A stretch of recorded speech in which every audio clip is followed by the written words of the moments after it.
All right, guys, we're live.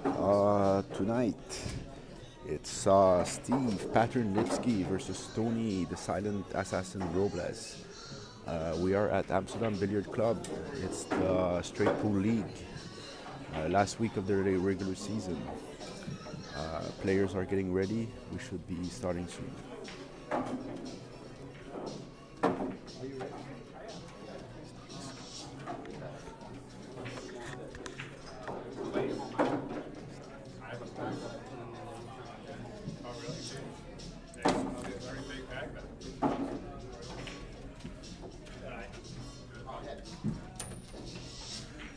The players are not going to lag for some reason. They're going to flip.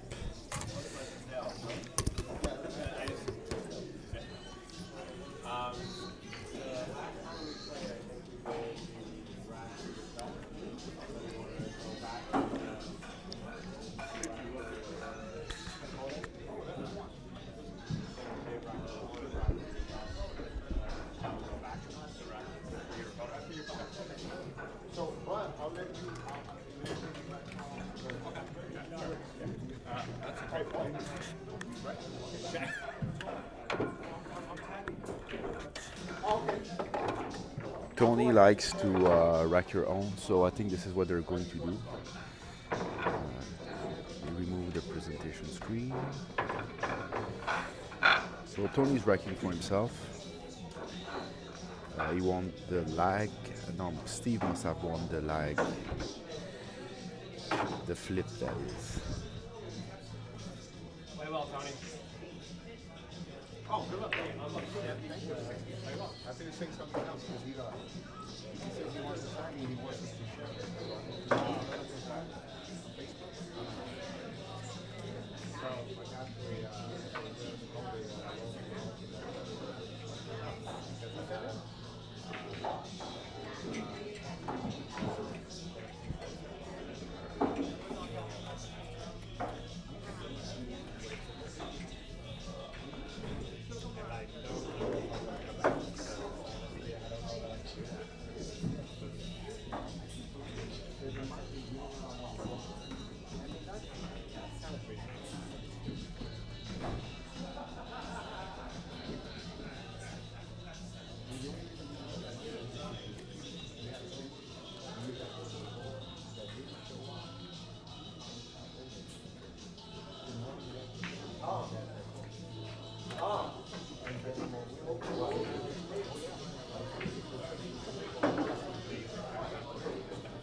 Alright, folks, thanks for being patient. The match should start in a few seconds.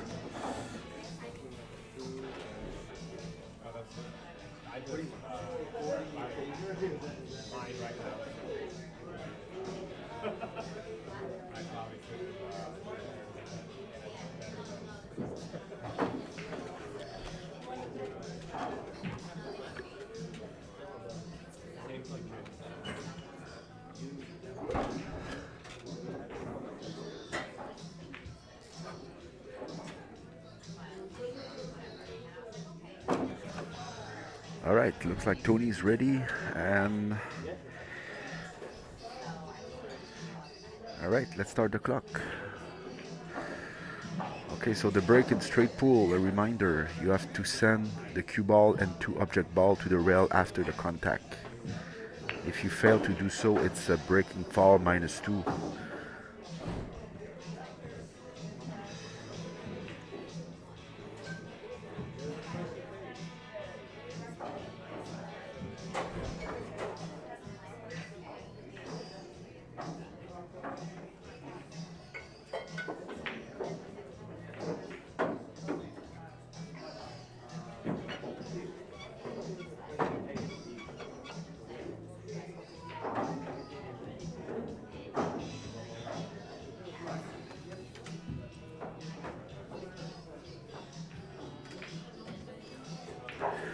Steve is looking if something is dead. I think the 10 ball here might be.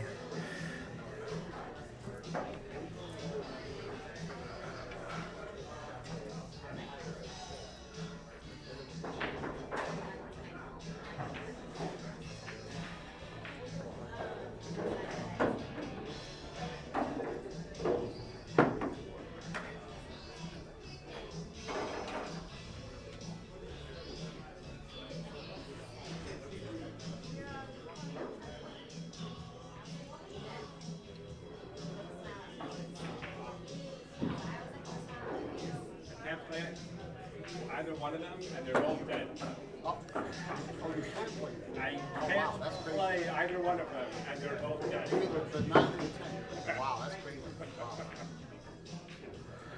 So Steve just said there's both balls are dead. The 9 ball here and the 10 ball here.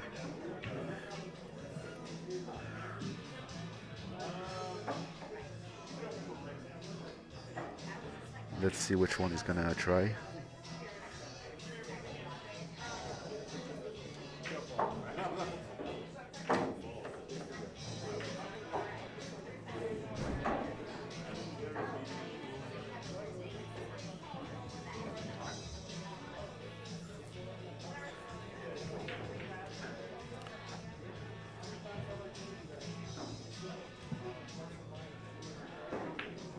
Okay, I'm confused now. Maybe he said they're not dead. Maybe that's what he said.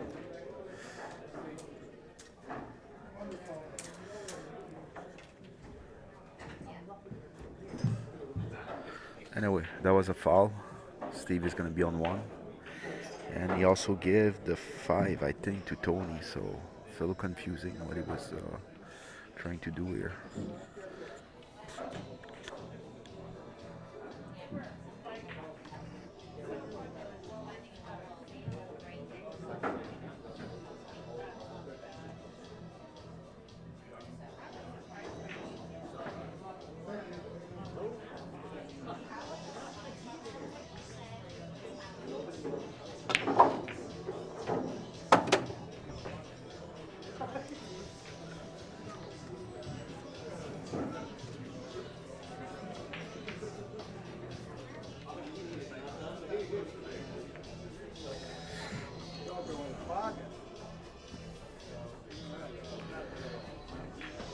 I think Tony hoped to do more damage here.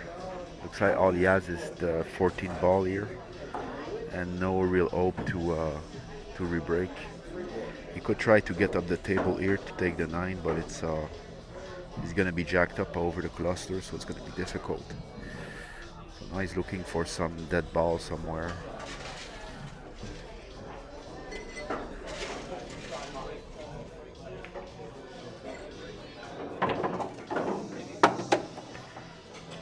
Okay, he had a little angle on the 14, so he managed to bring the cue ball up the table, and he's going to be able to re-break with the 9. This ball here, the 9. We'll draw into it like this.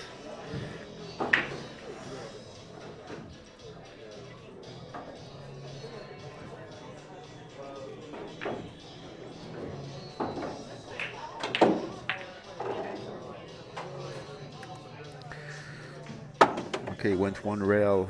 He went through the back rail with the results that you see. He has one shot, the 10 here.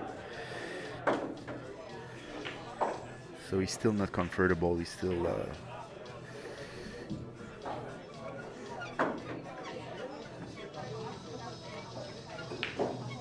think he can take the 12 next up and yeah, try to re-break with one of those, probably the 7 here.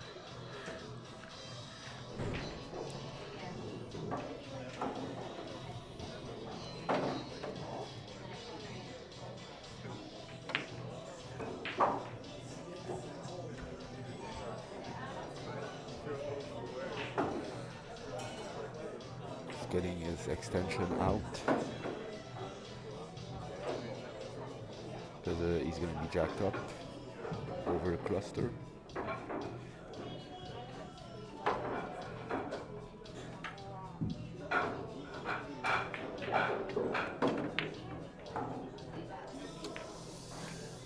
Yeah, so if he wants to be careful, he can do the 10, then the 12, try to drift like this, and maybe re-break with the 2 ball. Let's see what he does.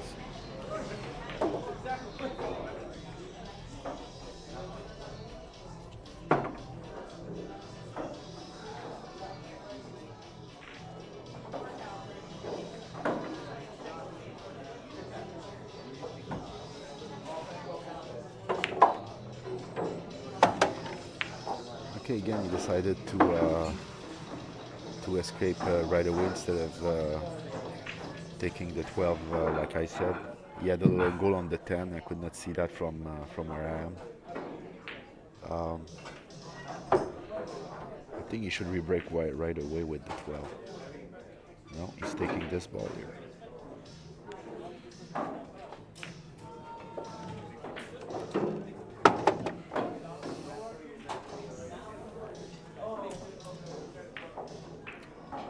So you see, actually, he didn't break with the 12 because the 7 is here, and it was dangerous of like something bad happening, like the cue ball hitting the top of the 7 and going up the table. So he wisely decided to spin around, come back up the table, and use one of those to break. Like he has the 6 here. He can do a much better break, much less bad things can happen here.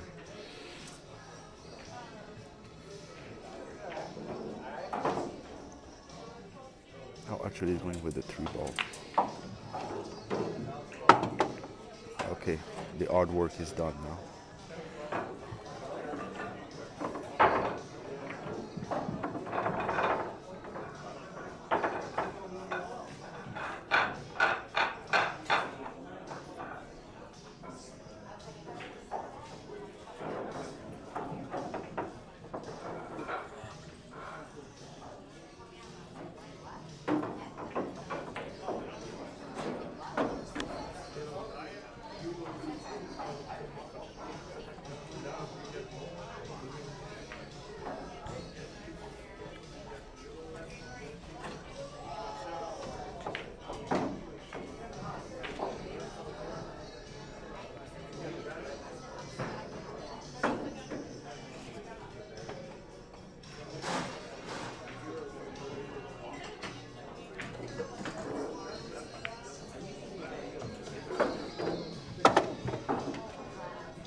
So he has 3 decent break ball here. Let's see which one he chooses. The 7 here is a little high, so I guess it's one of the other 2, the 8 or this one.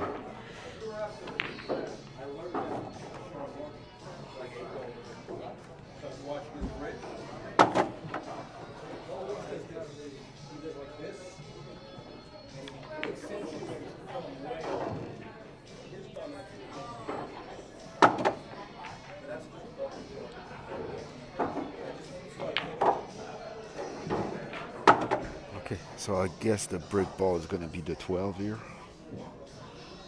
So this is probably the key ball then. And wrong again. Why would he break with the 7? I don't understand.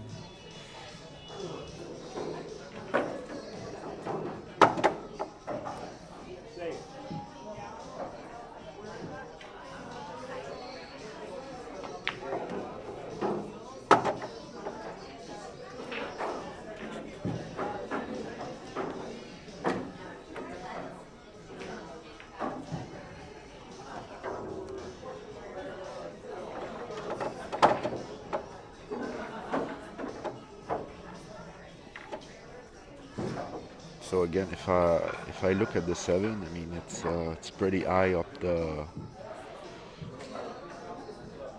rack, up the triangle. He's gonna hit the first ball up. It's not always a good result when you do that. So it's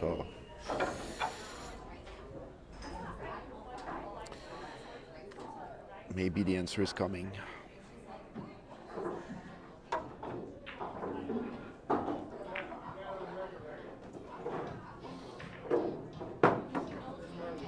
Yeah, he's hitting the top ball.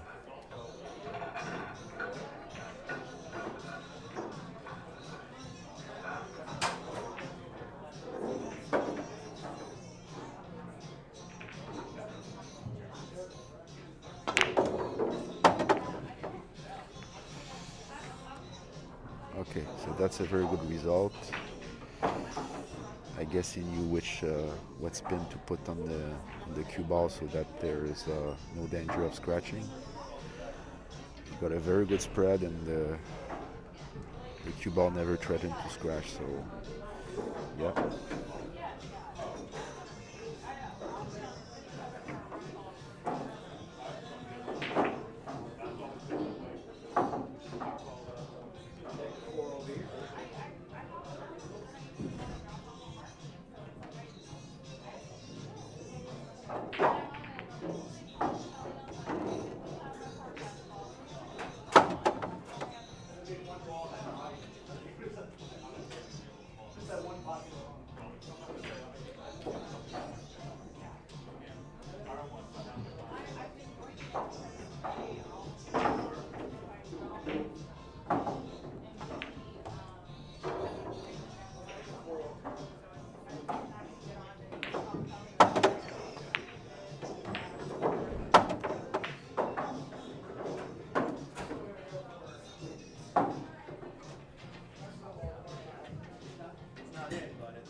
So I guess I learned something here. I mean, I think the first ball of the triangle is. I always consider that a second quality break shot. But the result that Tony got is so good, so perfect that yeah, I'll reconsider this.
they do, sometimes they don't.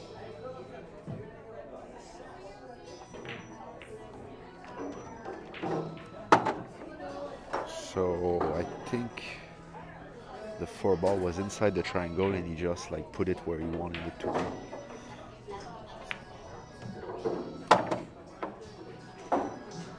Now it's gonna come back here, I think, like this.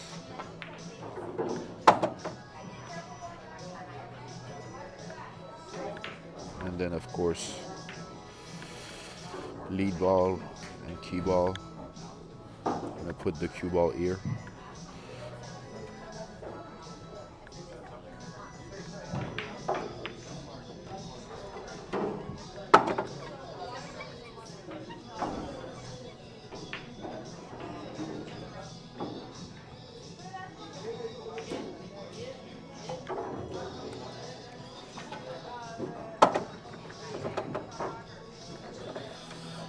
Okay, 20 is on a run of 26 now.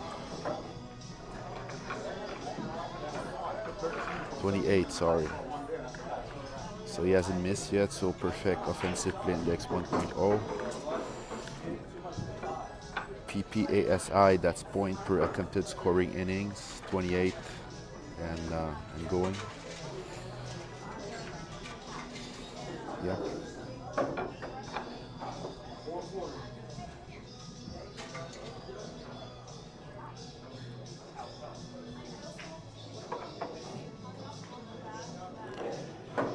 It's a very similar break shot as the one before. I'm pretty sure last time he hit with follow.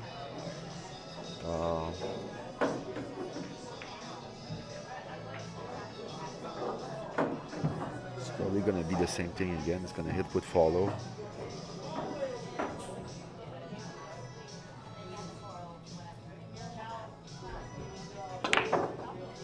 Yeah.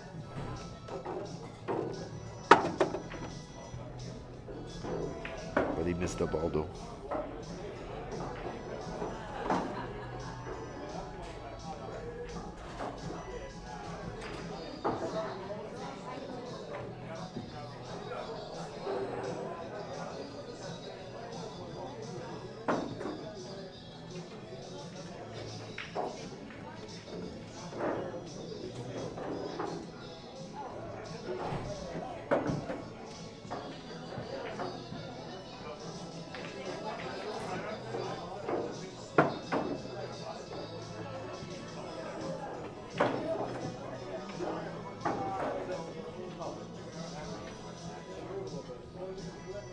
So Steve is getting his first chance at the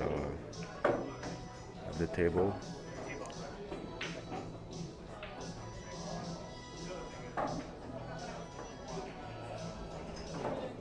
He has the choice between taking the combo.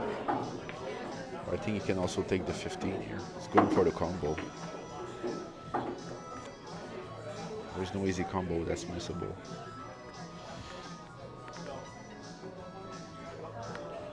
There are no easy combos.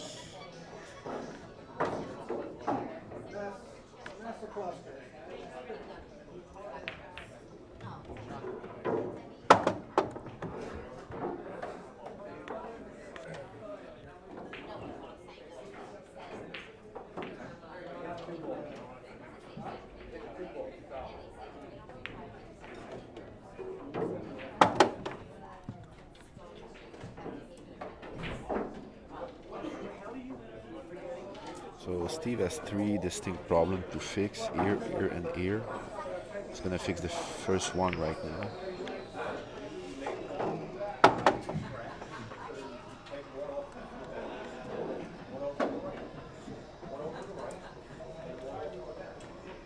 This 8 ball doesn't go in the corner, so he's gonna have to come back to it.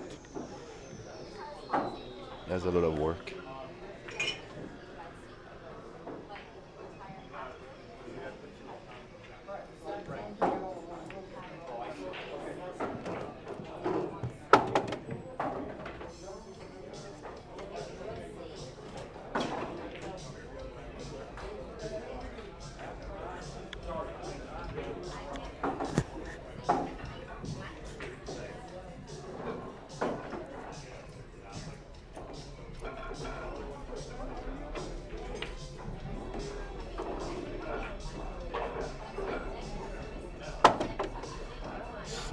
doesn't seem too concerned by this those two clusters here.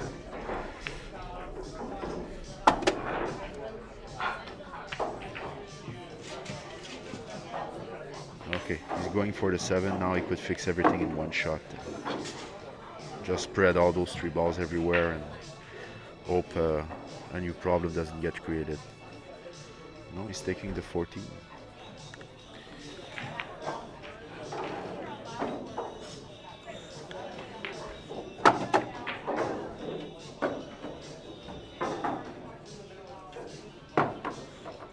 Okay, I didn't know the 8 ball was going. That's what he's taking now. Okay. Sorry folks, the 8 ball was going all along, so that was not a problem. But he still has this here. He has to do something about this. Sooner than later.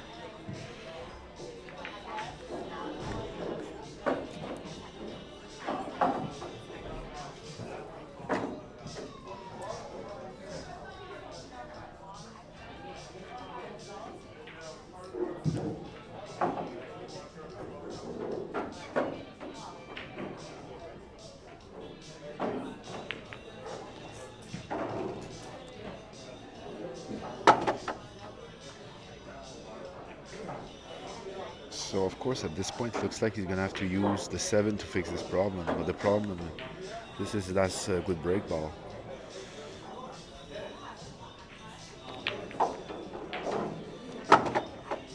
And that's really bad. He used the 7, lost his break ball, and he didn't fix the problem.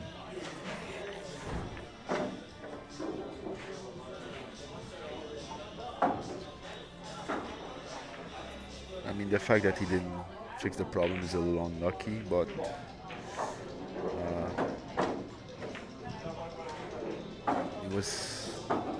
definitely knew that he was using his last good break ball. Now he's gonna have to come up with something very original. I mean, the 9 ball is a little high, but it can be used as a break ball, so. But what he's gonna do to fix this, he has very little time left. Has to get position on the 6, do the 10, and then get some kind of position on the 6 to fix this problem. That looks like the right angle. So he has to send the cue ball like this.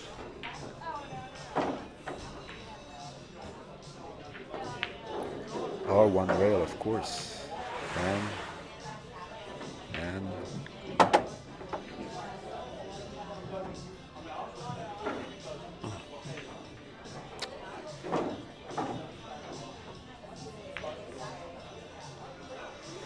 think he's gonna take the 9 on the side, try to land here with the cue ball, then go like this and use this ball to break. And I was completely wrong. He did the bank. And now he's in a good shape to get a break shot, 1 rail break shot, which is not ideal because you lost a lot of. You lose like half of your speed when you do a 1 rail break shot. And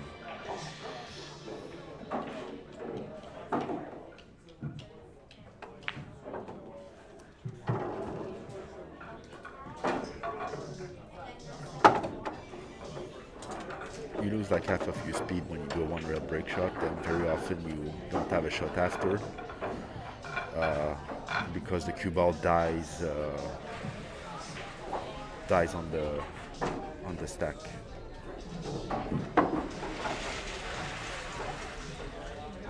That's the result about half the time.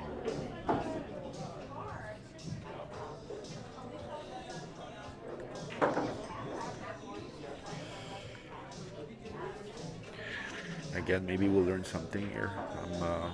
I'm trying to see what kind of spin is going to put on the cue ball.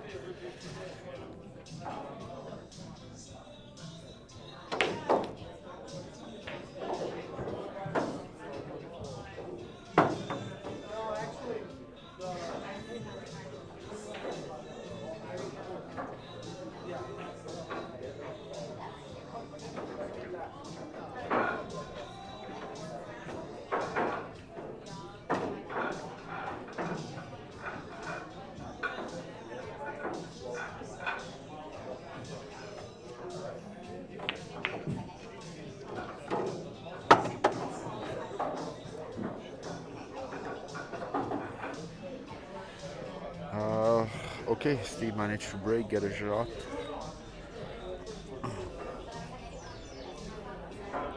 Probably the key to get a shot after a one rail break shot is to hit the top of the triangle. It's not easy to aim.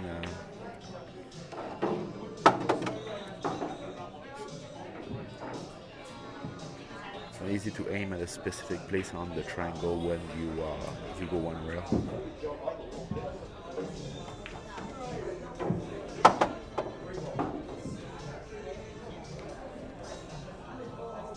So now you can re-break with the 9 or the 15 here. Probably the 9. No, it's too straight on the 9, so 15 is better, I think.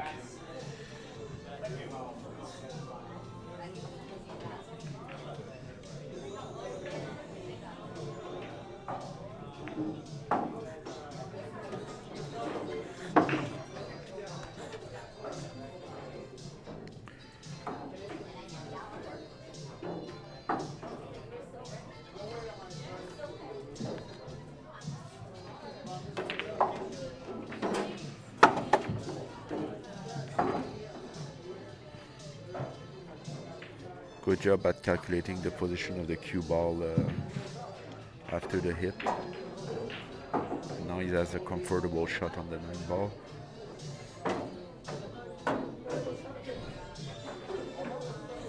Still have to figure out a way to re-break this, but now he has time.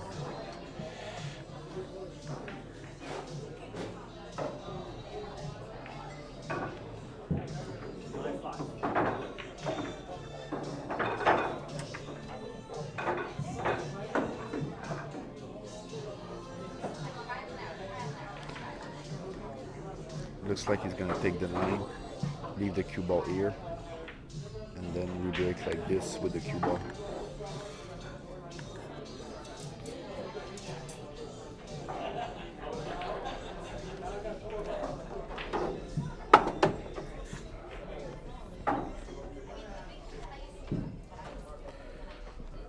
One problem I see here is it doesn't have any safety ball. So let's say the cue ball dies here.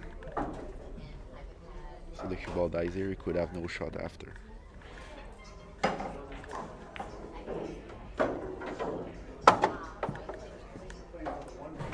Okay, he was not re-breaking.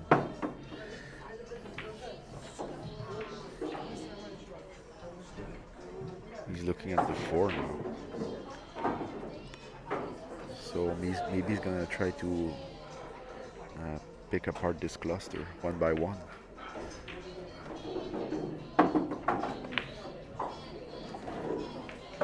Do the surgery.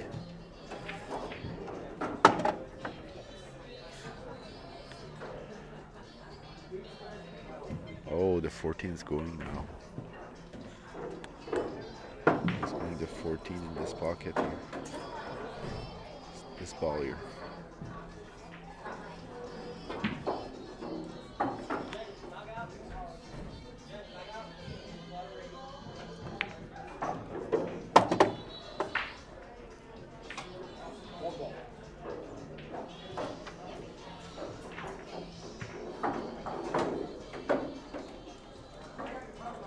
I was going to say all the problems are solved, but I'm not sure if the 7 has a pocket.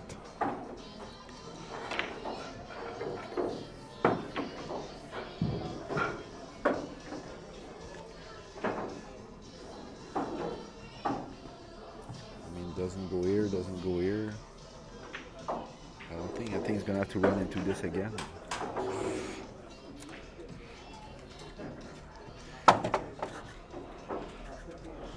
Like the 3 on the other side is not a good break ball, so ideally he would like to keep one of those two as the break ball.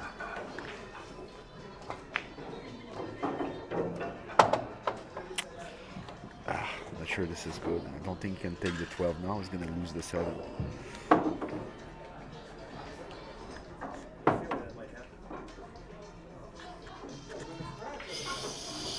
So he's taking the 10. I'm not sure what's his plan now.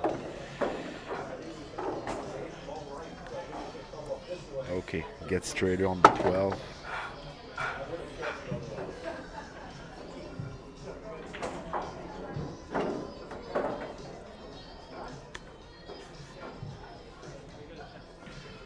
Yeah, he's looking at the 12 now. Not sure it's possible to pocket the 12 and leave the 7 there, but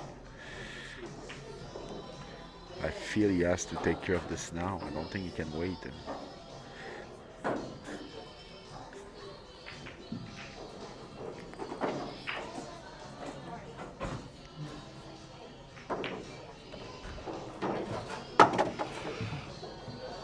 I think he was hoping to bring the 7 on the other side somewhere here. He failed to do so, and now he doesn't have a good break ball.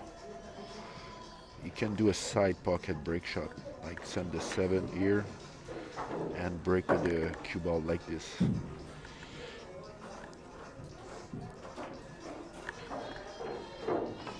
That's not what he intends to do. He's gonna break with the 3 ball.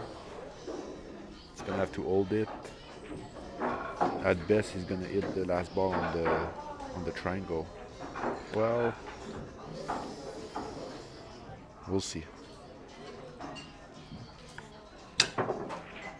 No, we will not see because he miscue. Scratch, that's a fall.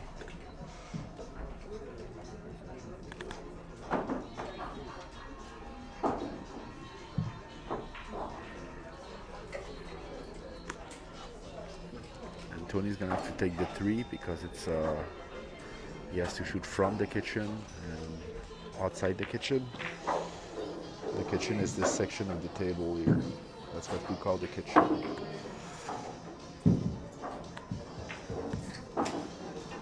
So he has to put the cue ball inside and shoot outside.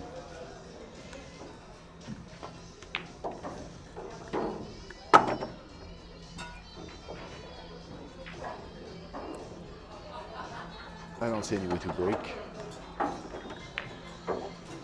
Okay, let's look at the stats. Tony Robles is ahead, 29 to 25.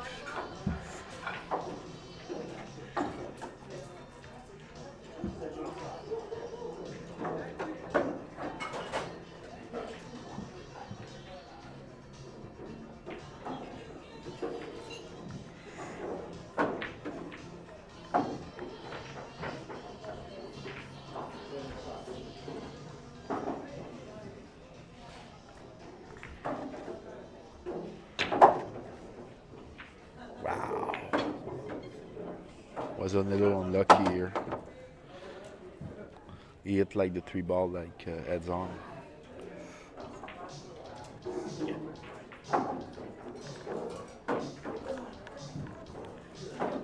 If he hits at any angle, he gets a shot here.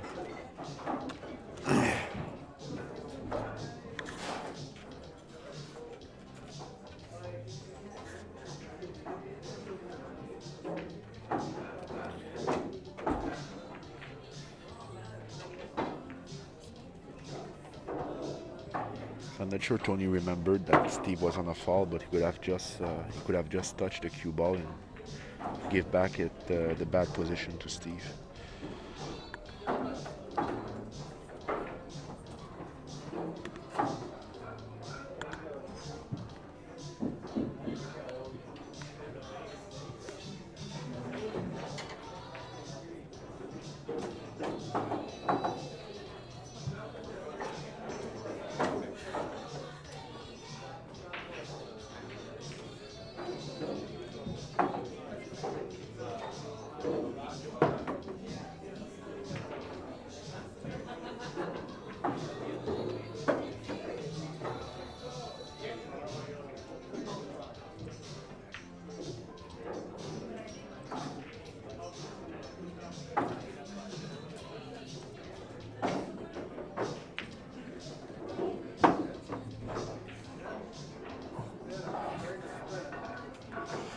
Okay, that was a safety by Steve.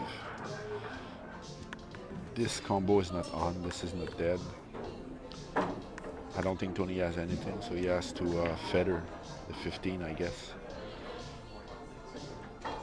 This feather to 15 and go something like this. It's my best guess.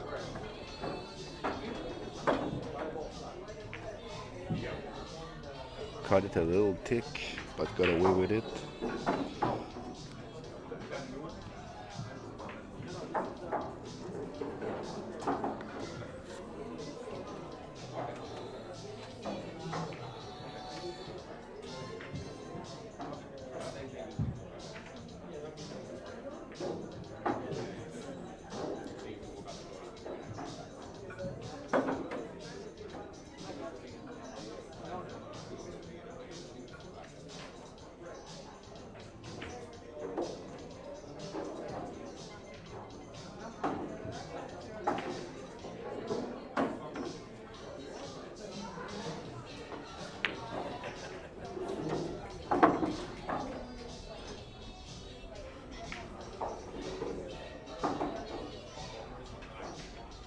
Steve is playing safe. He believes he read the stack correctly and will get a good safety, and he did.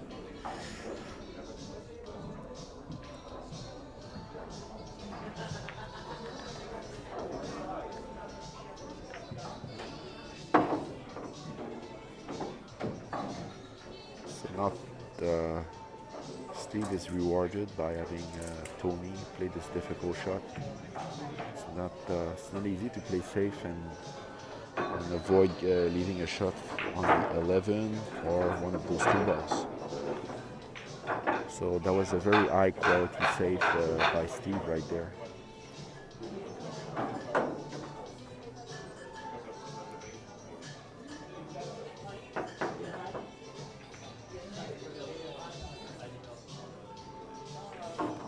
It's an amazing comeback by Tony.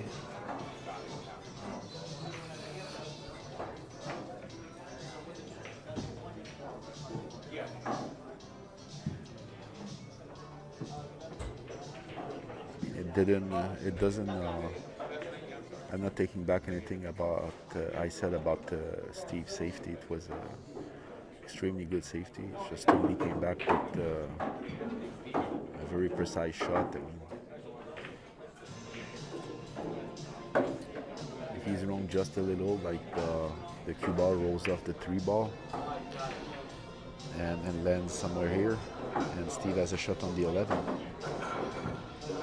But Tony put the cue ball exactly where he wanted, and now Steve's in trouble.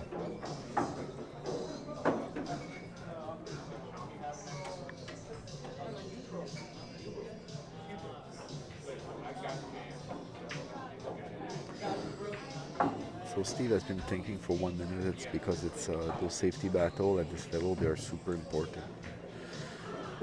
Once the safety battle is lost, you can be sitting like 2, 3, 4, 5 racks or more. So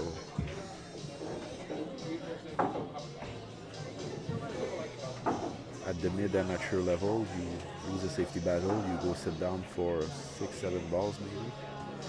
Steve is going to take a foul.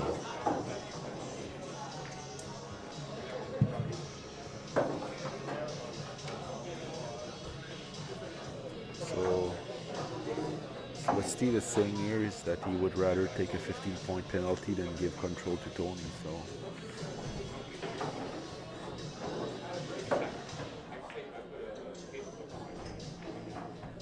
So Tony's going to push him back exactly where he was.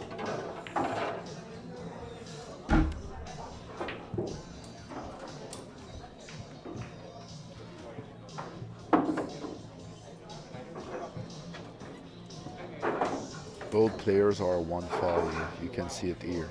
That's the number of foul here. So 1 for Steve and 1 for Tony.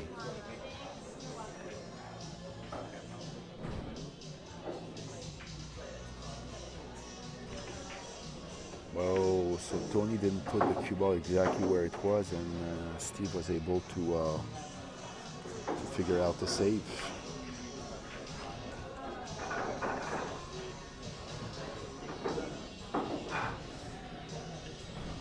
Not a very good save though, because Tony can take those 2 balls. He can also take the combo. Actually, he's going to take the combo.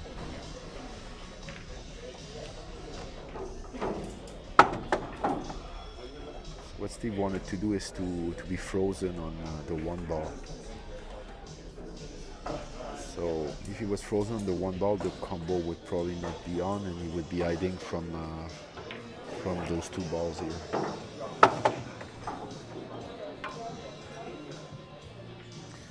He failed to do so, and now Steve's in, Tony's in full control.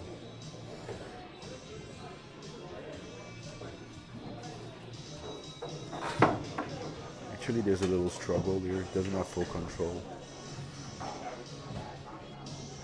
He has to re-break somehow. He's gonna do it now with the 6 ball. Watch out how much speed he puts on this. Not too much, just enough to spread the 3-4 balls.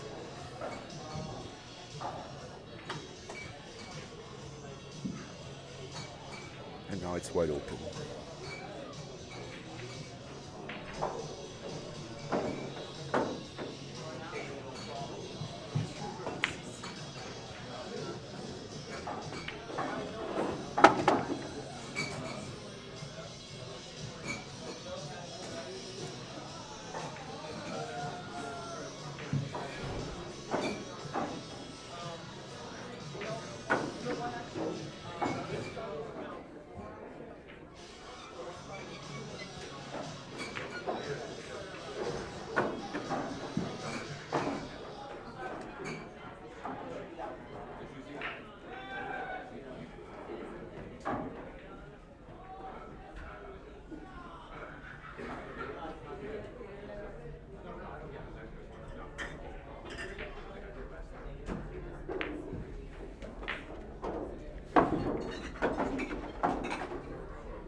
If you're trying to learn something, just try to guess what the pattern should be here, and see if Tony is doing what you were thinking of.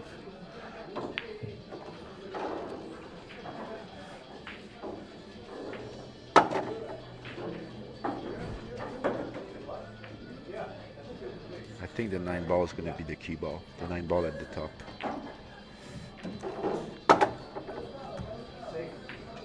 I thought this was going to be the key ball, but it's apparently not.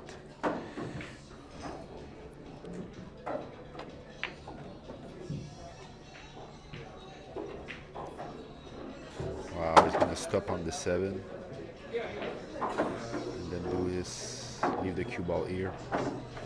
I didn't see that.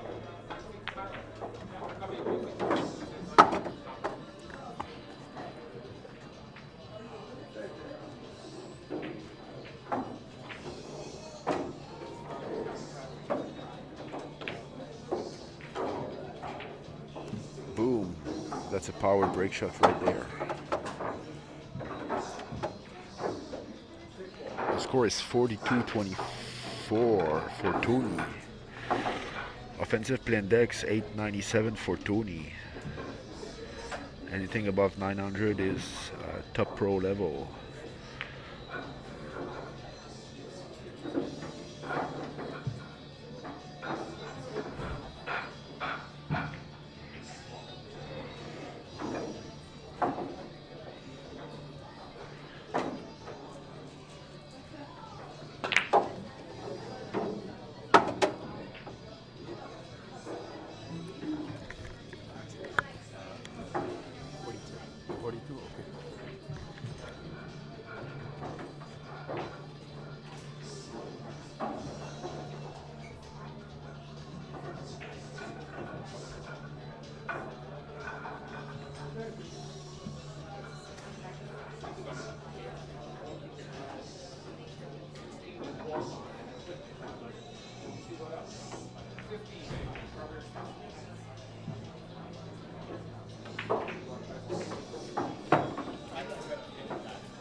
Right, another very good break for Tony. It's just a question of running the balls, there are no problems.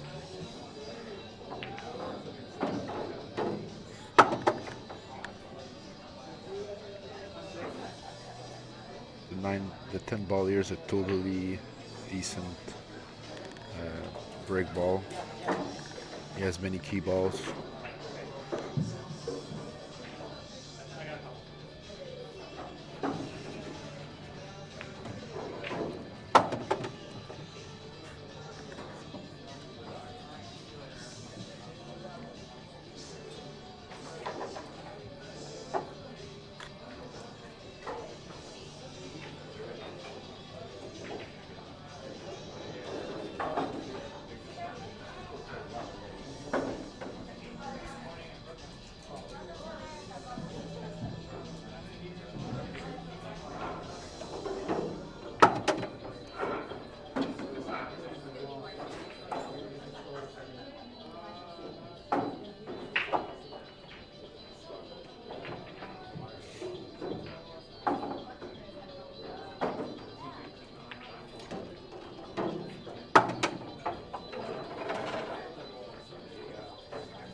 This was a sensitive area.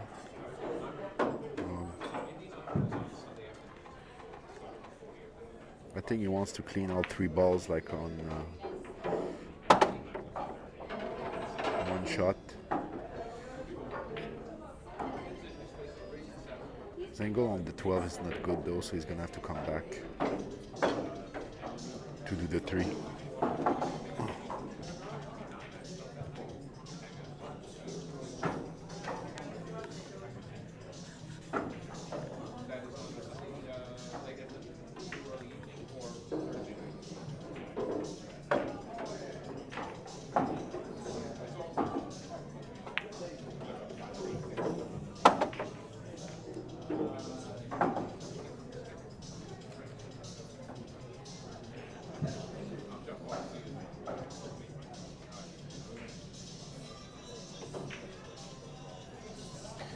Alright, end of rack pattern. Try to guess what is the key ball. Is it the 2? Is it the 9? It's probably the 9 here. Makes more sense to just to do a stop shot. How does he get to the 3 ball though? This is what I call a difficult ball, like up the rail, far from the pocket.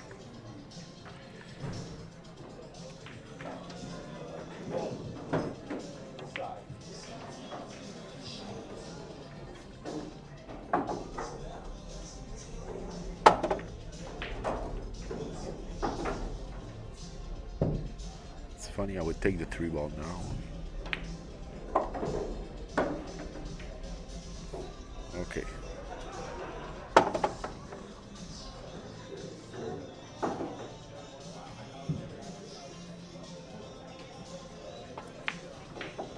There you go. Another perfect break shot coming. Boom.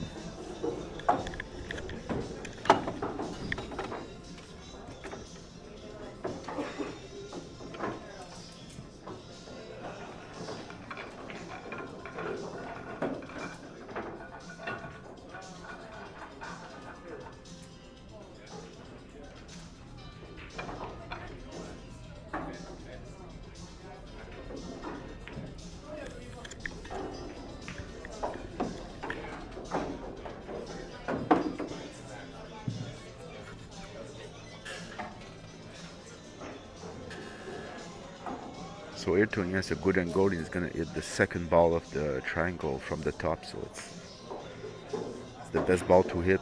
It's the ball you get the better spread with.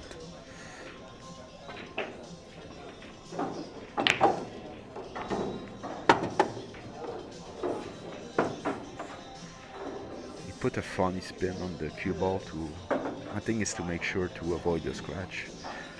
So it didn't get like a spread as good as I thought. So it's gonna be a little bit of a struggle for the first few balls.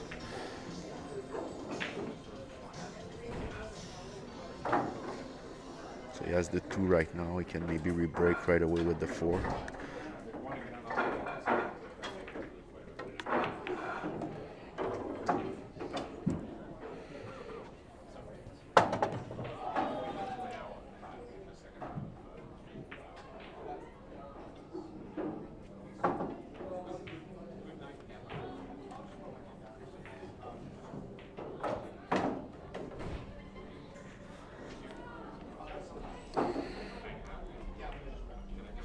Okay, there are reasons to be concerned here. There's not a ton of opportunity left to re-break.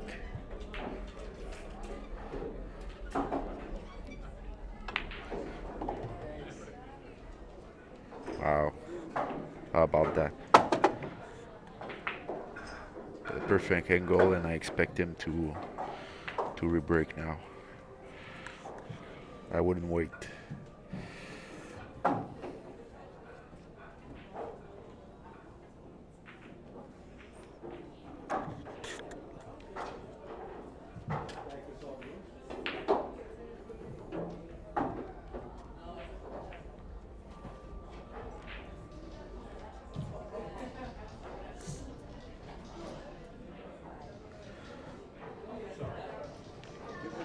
I think he's trying to figure out the exact path of the cue ball inside this cluster.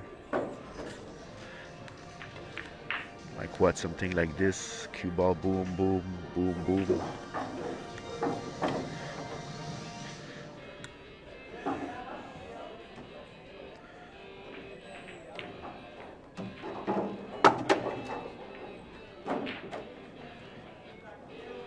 Not sure that's the expected result. I mean, so yeah, he has a shot, but he didn't spread anything. Now he gets a. He needs a position for the 1 maybe. Put the cue ball here.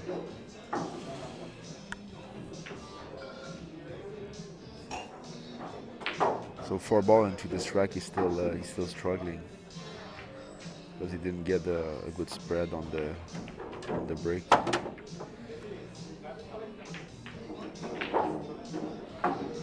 Okay, so he took a little risk here. He did extract 2 balls. So now he can breathe a little.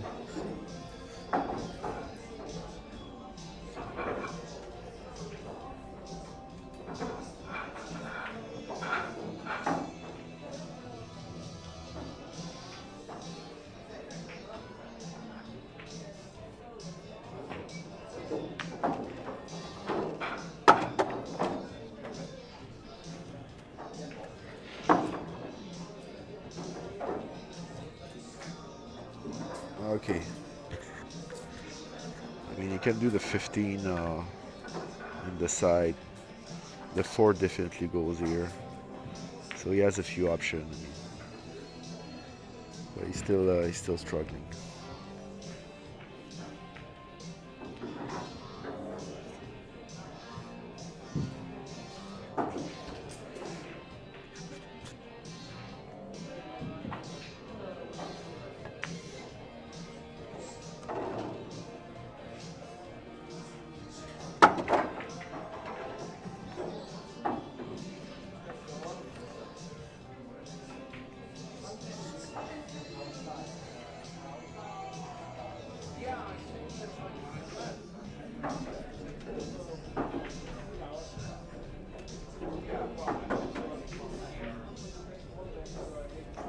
Definitely here he's gonna take the 1 out, I think. Maybe push the 4 and create a break ball.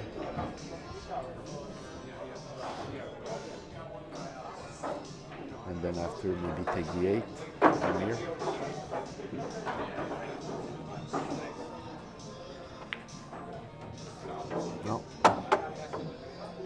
fast on creating a break ball because maybe it's already out of the triangle. Hard to see from here, but maybe this is already a break ball, so he didn't need to touch it.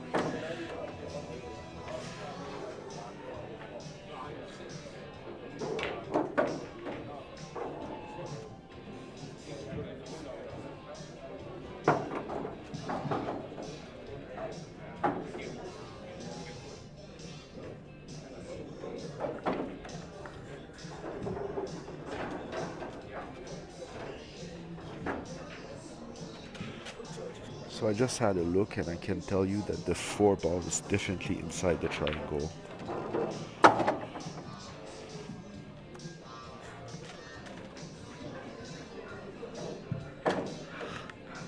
I think the 13 is not inside, so he does have a break ball.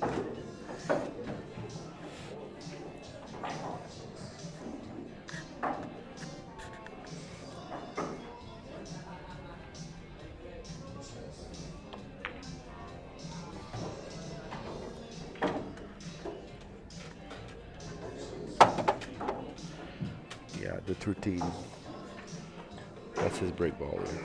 He's fine.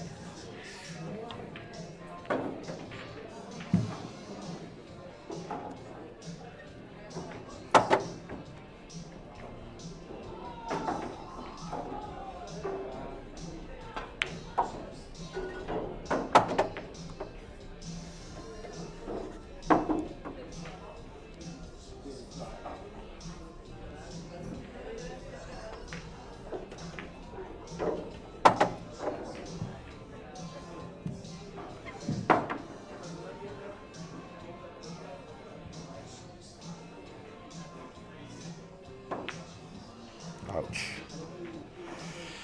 Yeah, I think he wanted to get around here to have a put the key ball like this, but he understroked it and he was jacked up on the ball and he missed.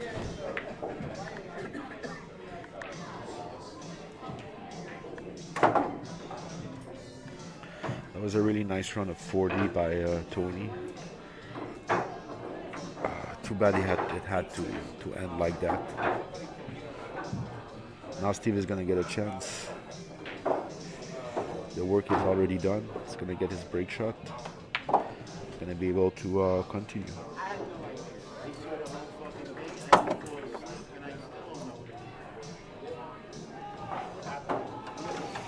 The match has been going on for 1 hour. The score is 69-25 for Steve. I'm going to put the stats up for a moment.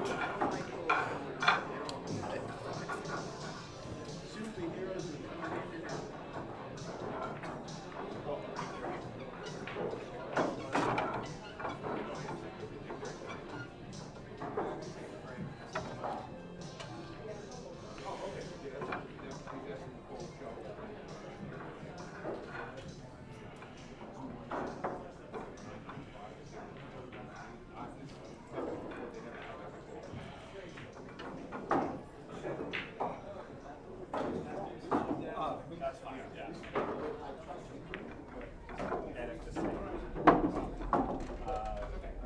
Then.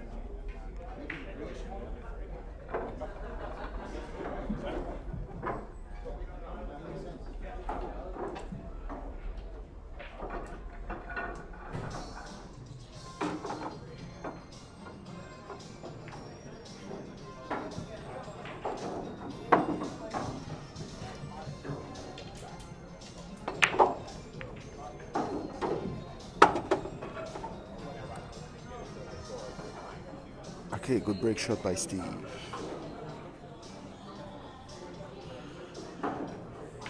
Extracted 5-6 balls. He has plenty of time to figure out how to re-break.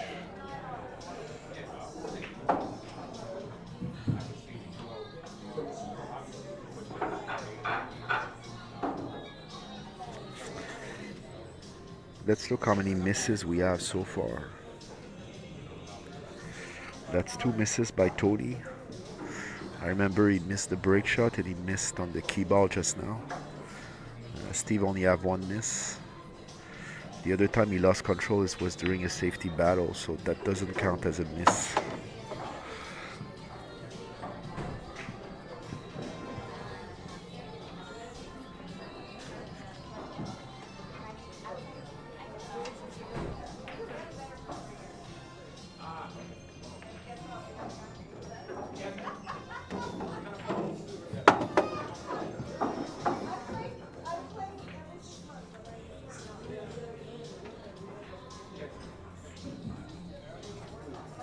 Maybe he wanted to be more around here and use the 11 to re-break now.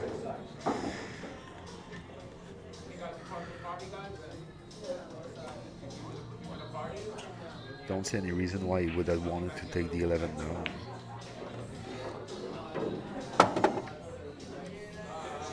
I think he's gonna try to land the cue ball somewhere here and re-break with the 14. Boom, boom.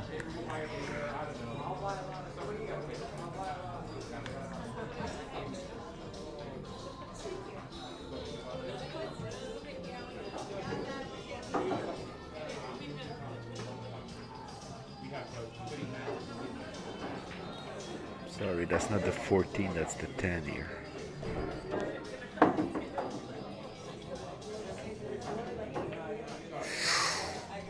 Barely. And yes, I was right, he's going to re-break with this 10 ball now. Yeah.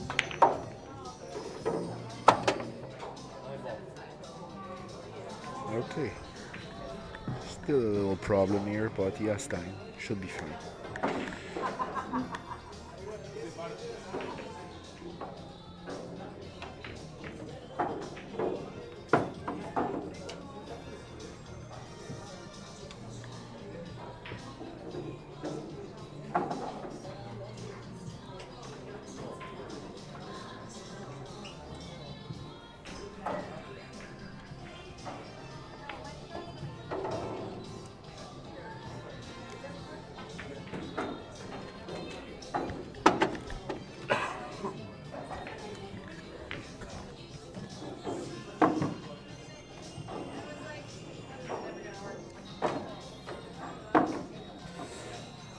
I just noticed there's a glitch in my software. We don't see the Steve shot time like we should. We do see Tony's shot time, but we don't see Steve's. But I promise you it is getting computed, and the average shot time that you see there is accurate.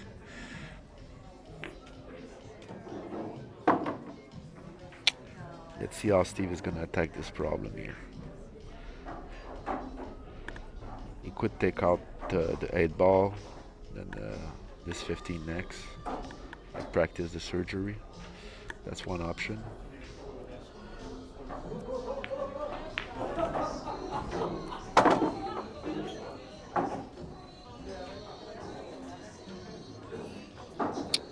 Looks like they're going to try to take the 7 in the corner. Where are those 2 balls going?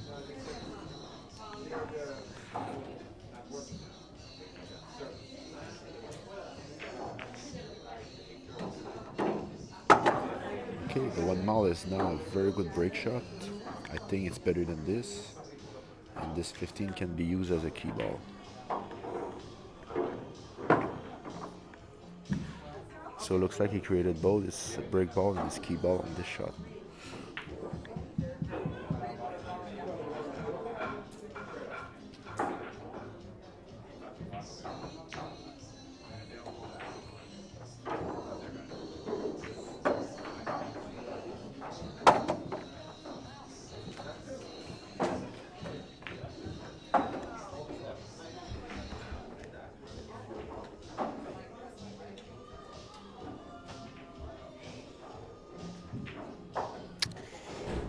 He's hesitating because he wants to do those 2 balls now, and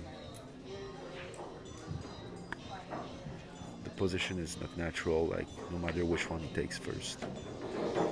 Okay, he found a way, and now he's in very good shape to get a powerful break shot.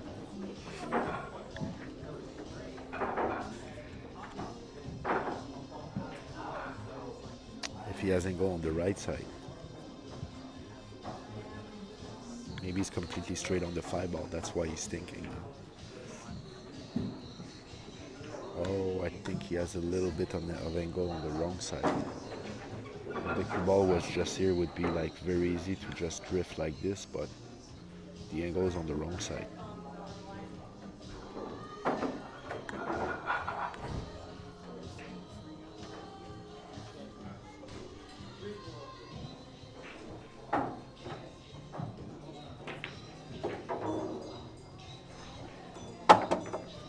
So no big deal, he just changed his plan. He decided to do the 15 in the corner pocket instead of the side. It's just as good. But he got a slightly more difficult break shot. It's going to be over the rail, and there's a little chance he could miss that break shot. 69 to 39? 69 to 39.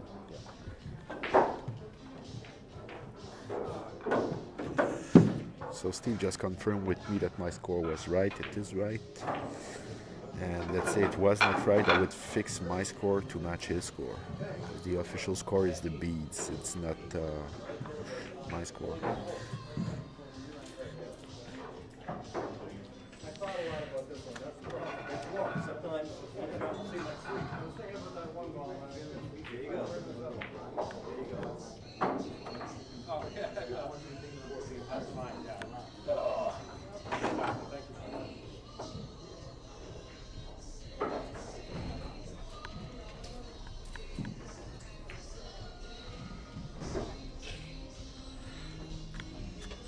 I don't believe in jinxing. When people say you jinx the shot, I don't believe in that. So if Steve misses, it's not my fault.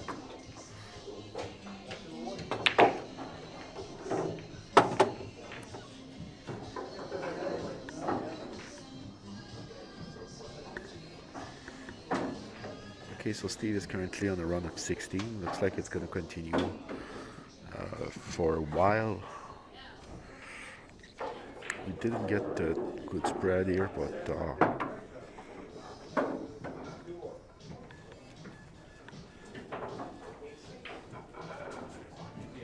there are a couple of balls out. I don't think it's going to be a problem to re-break. He has the 3. He could take the 9 right now, or he has this 13. He has plenty of time.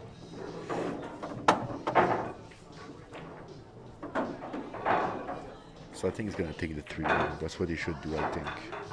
It's 3 ball.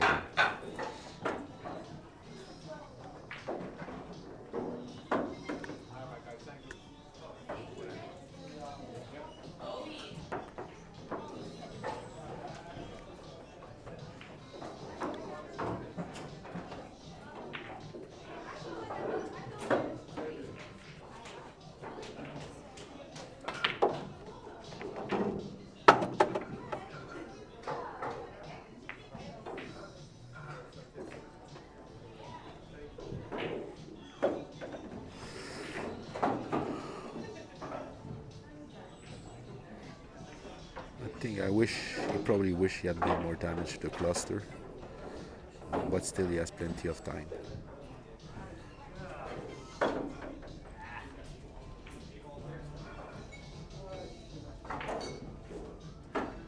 There are many options here to re-break, that's why he's thinking for so long.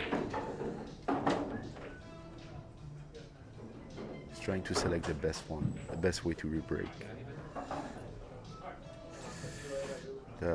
The way is going to be the most certain to have a shot after.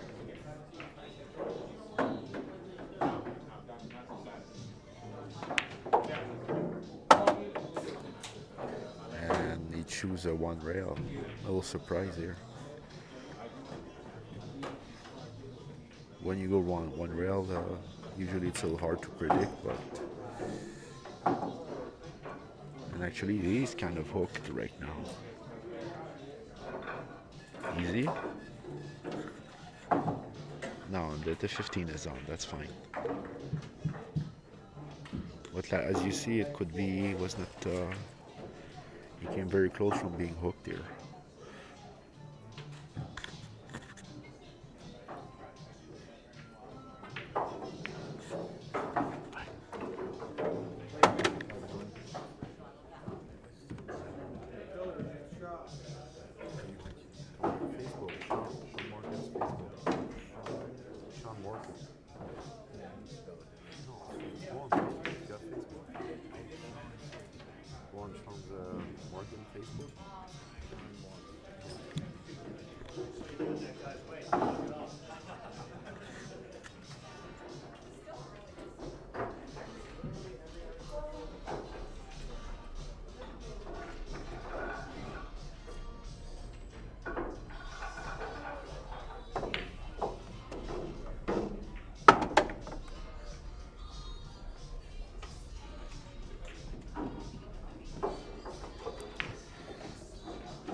gonna be interesting to see if Steve practices the surgery here or do a little bit of demolition.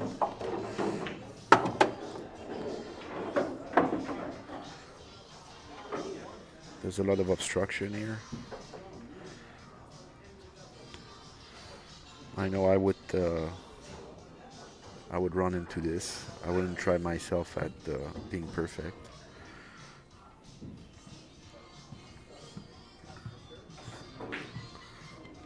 Would just send the cue ball in there and hope to be lucky, but Steve is playing at another level.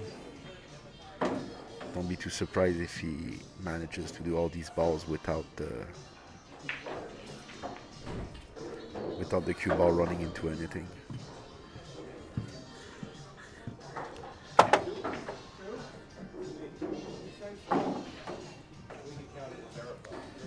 Okay, looks like he's gonna move the 6. But that should be it.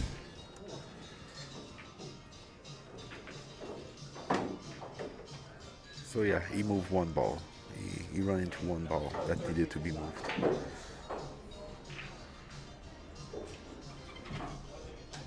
Now he's gonna decide like the rest of the rack. Right now he knows which ball is gonna do, in what order he's gonna do the last 6 balls.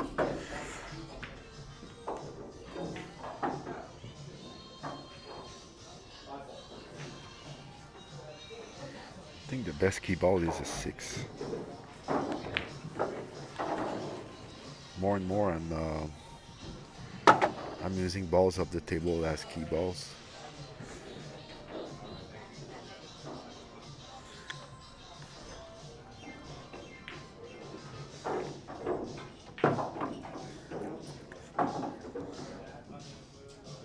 Because it's less likely I'm going to end up with nothing.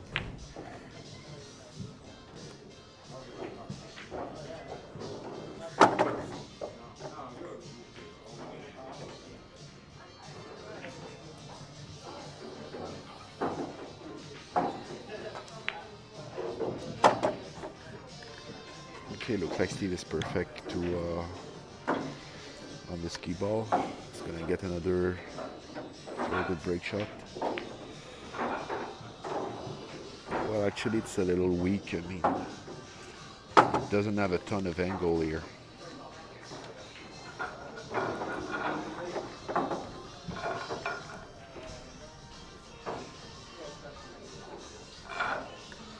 Okay, the stats now. Offensive play index 942. For Steve, he has a run of 29 and a run of 27. The run of 29 is ongoing.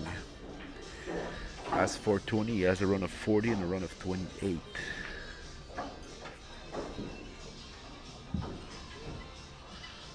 Safety success, Tony is perfect, 4 and 4. Steve, I'm sure you remember the safety battle where he tried to marry the cue ball to the 1 ball and he gave a combo to Tony down the table. That's the missed safety, so he's 2 and 3, 66%. Steve is shooting a little slow at 30 seconds per shot.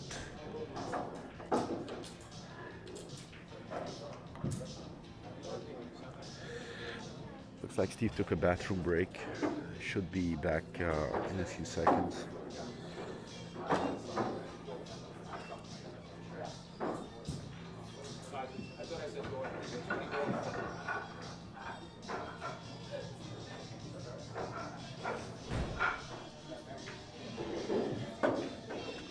This is a match in the Amsterdam Billiard Club Straight Pool League in the gold division, the top division. And Tony and Steve are the 2 best players in the league, actually. That's why we stream them often.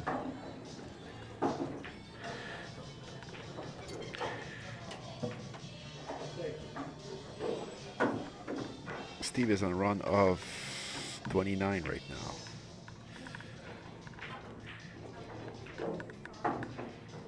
So he has a break shot, but it's a little weak. What does he have here, like 20 degrees?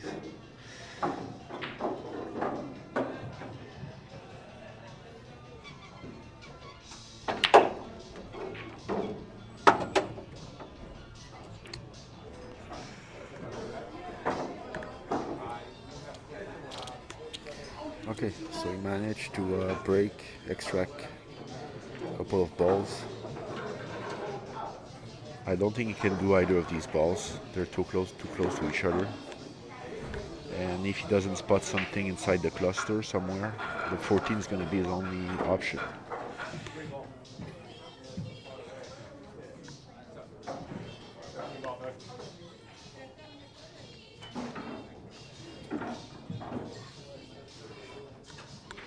I don't understand. He's going for a very tough combo.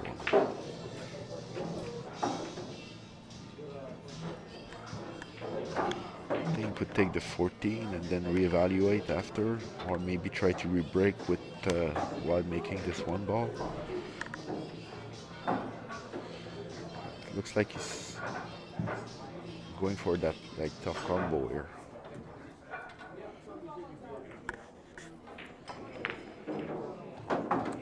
And he makes it.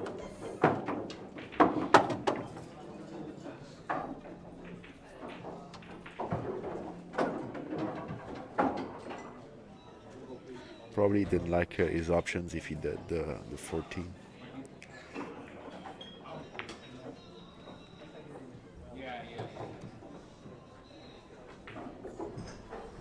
He's not out of the woods yet because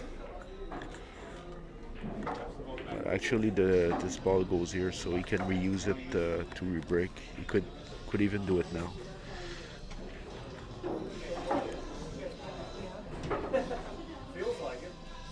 There's no reason to wait, right? Yeah.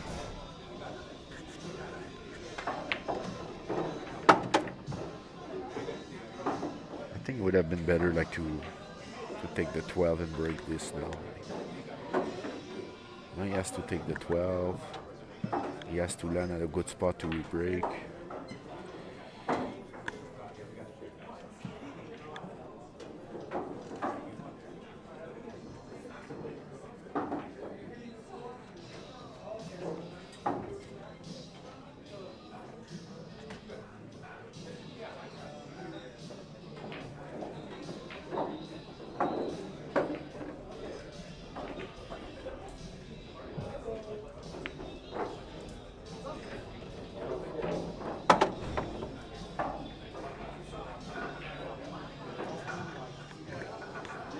So now he could re-break with this 5 ball, but it's a very weak angle. So I'm going to maintain what I said. I mean, it would have been better to take the 12 earlier. It was not a terribly difficult shot, and it would have spread all those balls like very well.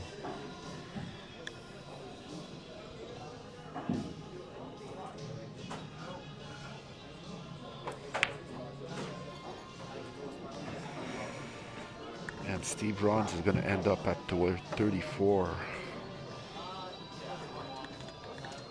So he did not manage to catch up with Tony.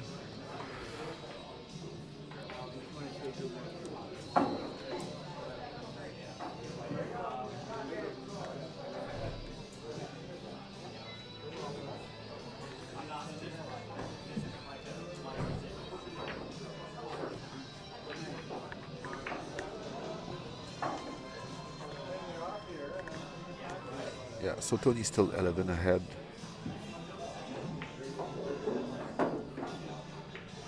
Unfortunately for him, he has inherited the problems of Steve.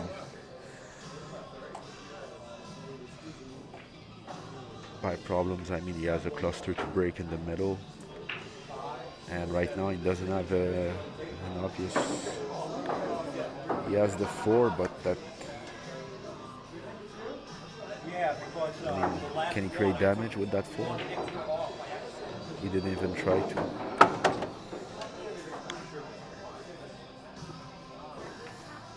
I think he has enough angle to break this now. on the 5. If he takes the 5 now, plays hard, could we break this? Wow, the 15 is going. I didn't see that. All right.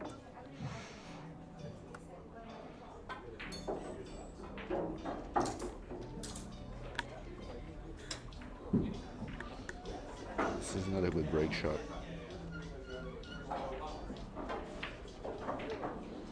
So yeah, so 2 problems left. Those 2 here, they don't go anywhere. And he needs a break ball.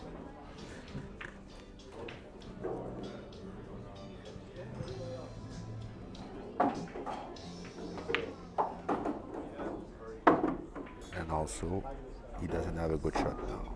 I'm gonna try to sneak the 5 in the side pocket. Ouch.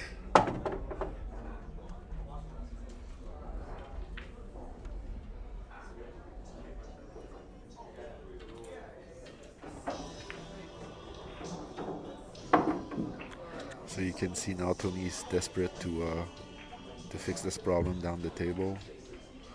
On top of this, he has to create a break ball, and he has very little time left.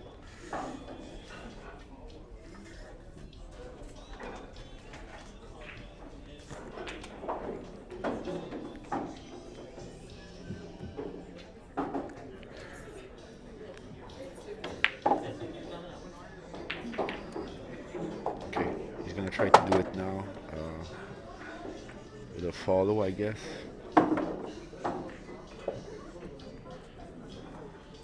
Or maybe instead he tries to leave the cue ball here and break like this.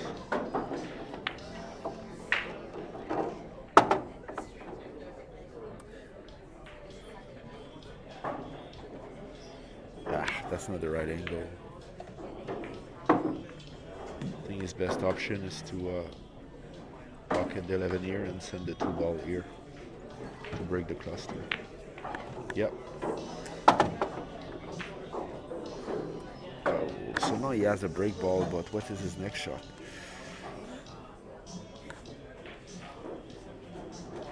Can do the 14, but it's gonna be jacked up. Okay, he won't even try to preserve his break ball. He's just going to accept that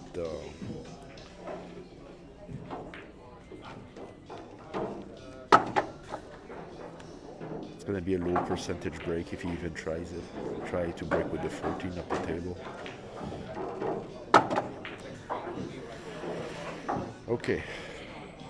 Ah, now he's completely straight. I don't even think he's going to try it. He's probably going to just play safe and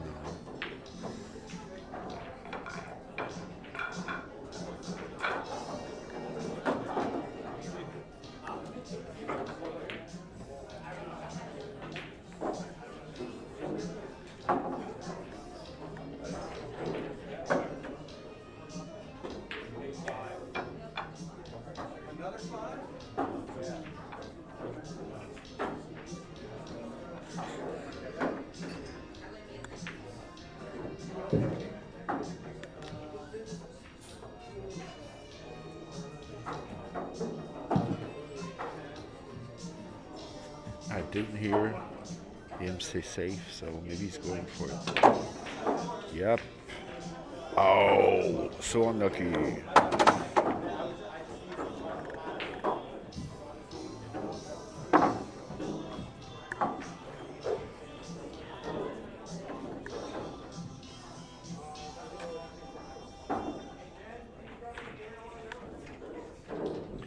Yeah, I thought he was completely straight on that 14 ball, but he had a little angle and he did manage to send the cue ball on the stack. Got a bad roll, he scratched, and Steve is gonna have another chance to catch up with Tony.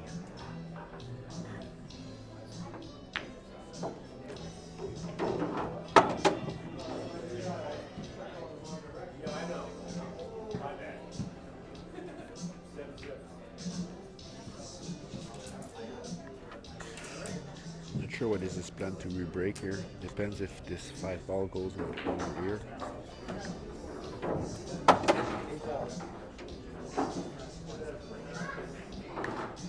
to because he's playing fast, so the 5 must be going.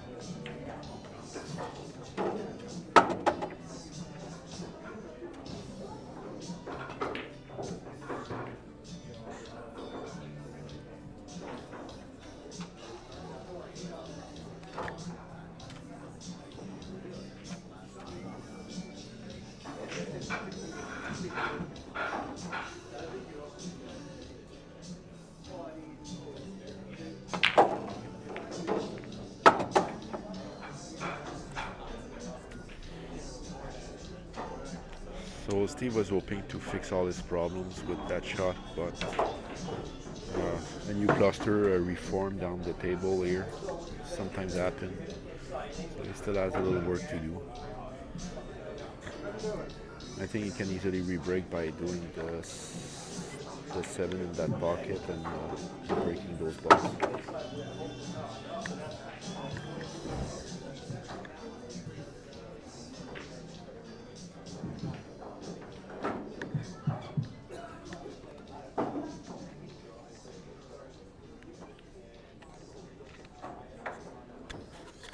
You see, that's what he's looking at now.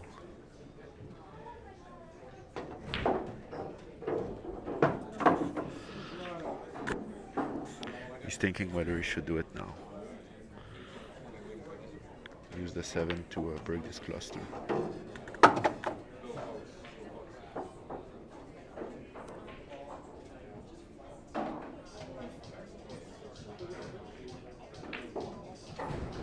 Wow, I think he's going one rail to re-break. That's very dangerous.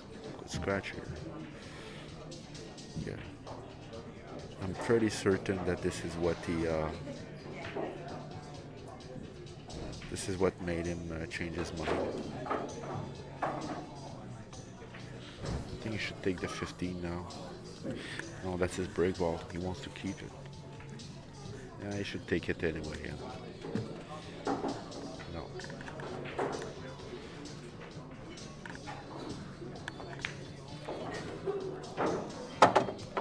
Okay.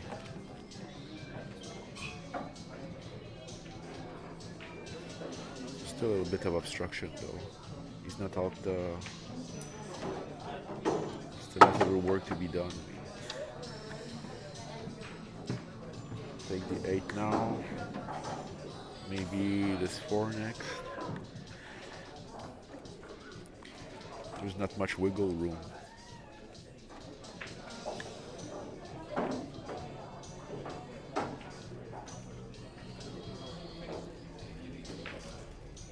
Gonna take the 4 instead to avoid so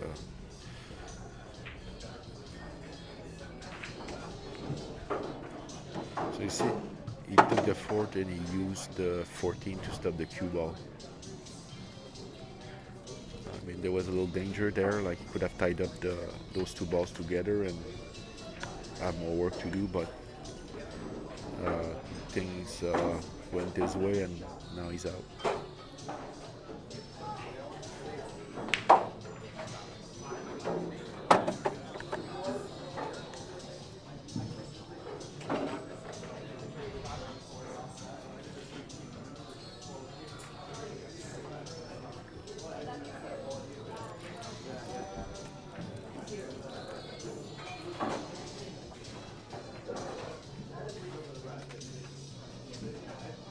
How many misses we have now? 3 for Tony and 2 for Steve.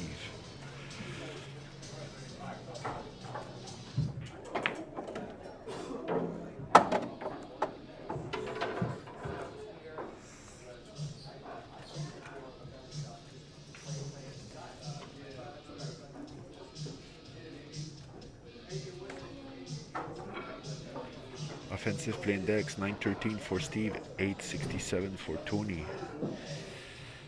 Anything about 750 is pro level. Well, maybe 800, I would say. If you're scoring if you're scoring 150 at more than 900 of offensive play index, it's I would say only like top pros.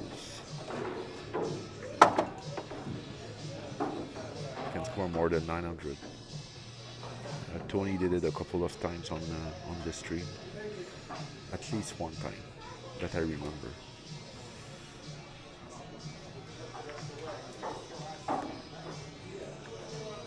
Okay, so Steve didn't get the position he wanted for on his key ball, so he's gonna have to travel a little bit. I'm surprised he's taking the 15. Great, he got the break shot. He has plenty of angle this time. He should get a good spread. Score is now 77 for Tony and 72 for Steve. 77-72.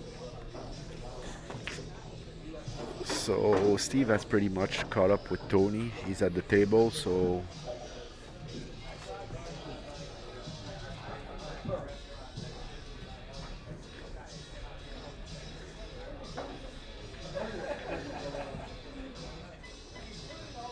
if he gets this break shot and any kind of spread, I mean, he's going to be ahead. And that is a very good spread. There's a little problem here, but that's it. And there's a tough ball here. That's what I call a tough ball. And it's better to have a ball to get to the tough ball and a ball to come back from the tough ball. That's how you avoid the problems.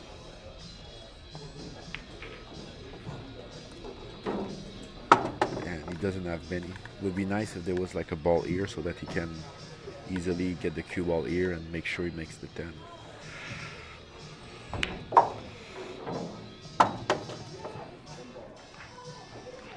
It's like you see me try to fix this problem here.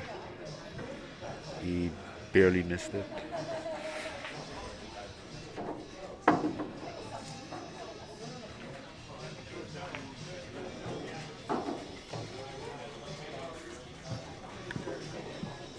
I don't think this 10 goes on the side here. Actually, maybe it does go. He's looking at it.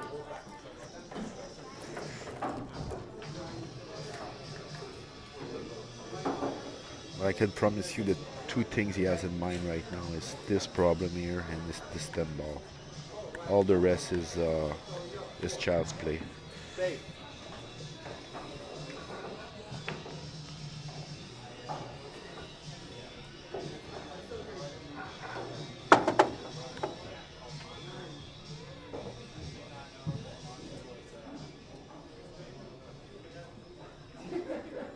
So he got on line, out of line to do the 15 in the corner, and he started to be a little concerned as to when he's gonna get to these two problems: the 10 ball and this 2 ball cluster.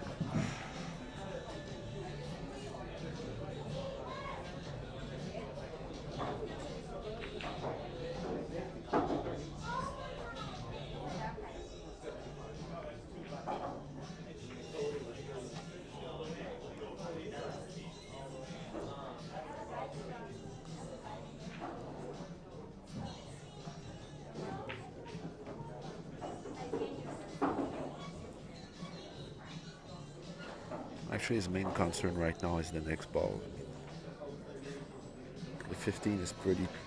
Taking the 15 now would be pretty tough, and it's a reverse cut. He could miss. And he also have the 6 ball here, but he's far. That's missable.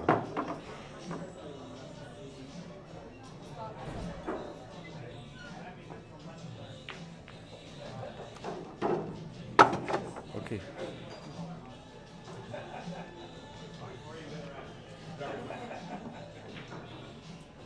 Okay, now the cluster.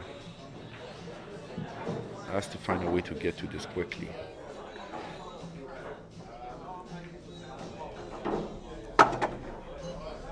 Okay, he has a tiny angle on this 5 balls. So if he just pure follow, I think he could end up on these.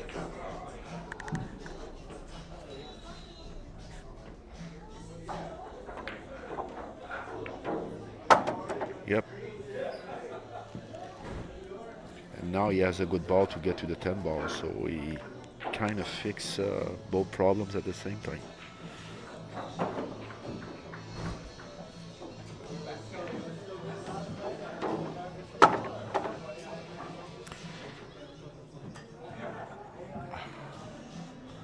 I would have liked to side pocket. It's dangerous.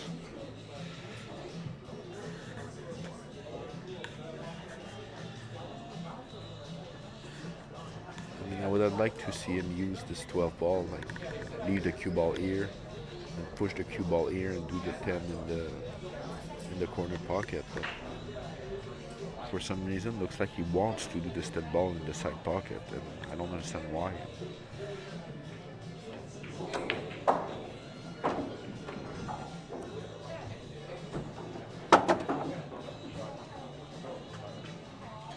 So the struggle continues now, and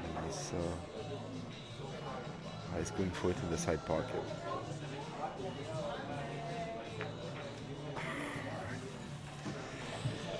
All right, but Steve did manage to get ahead though. That's the good news. 82 for Steve, 77 for Tony.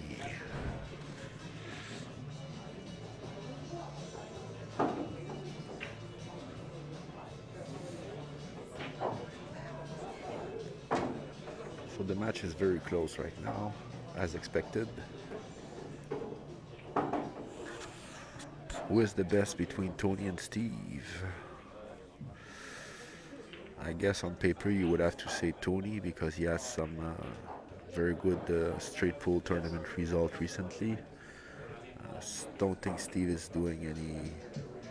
hasn't been doing any tournaments in a while. But I remember that 2 seasons ago, Steve defeated Tony in the semi-final of this very league. So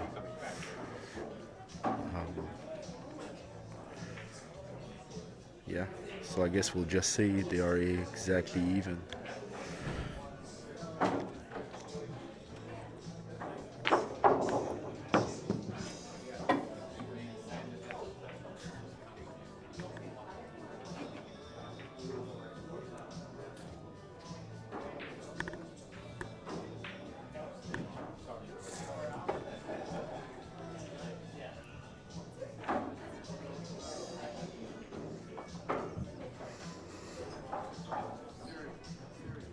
You might think that's a good moment to take out the 9.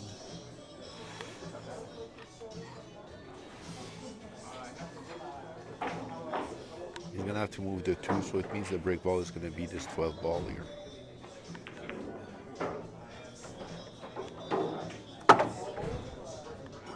It's not the break ball as good as the 2 he moved, but I think he just figured out he didn't have enough time to work around this and make the 2 his break ball. Okay, he has to land good here. Mission accomplished, I think. Yes, he has some angle. Good work. Wow.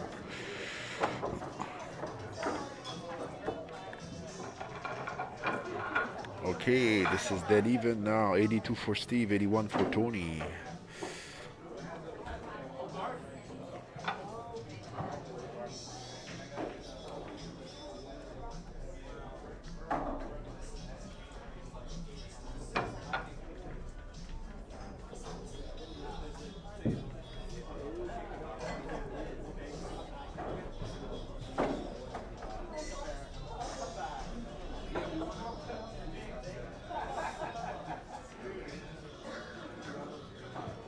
So Tony doesn't have a ton of angle here, but on the plus side he's very close, so I think he can afford to hit like really hard and not be scared of missing the ball. Notice the spin he put on the cue ball to make sure it escapes from behind. He has the 15. I mean, he's gonna be jacked up, but it's I think he's a favorite to make it.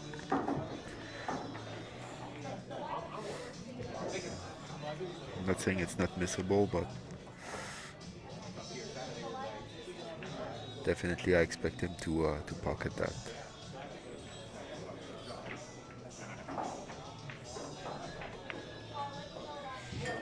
Ouch.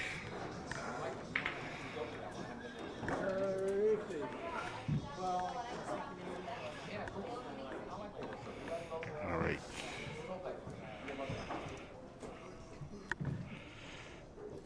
That is a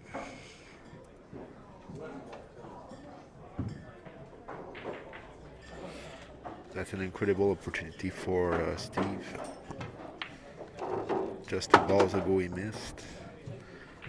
And Tony got a very good break shot. He got a little unlucky on the break. He only got one option. Jacked up shot on the side pocket and he ended up missing. So Steve is back at the table. And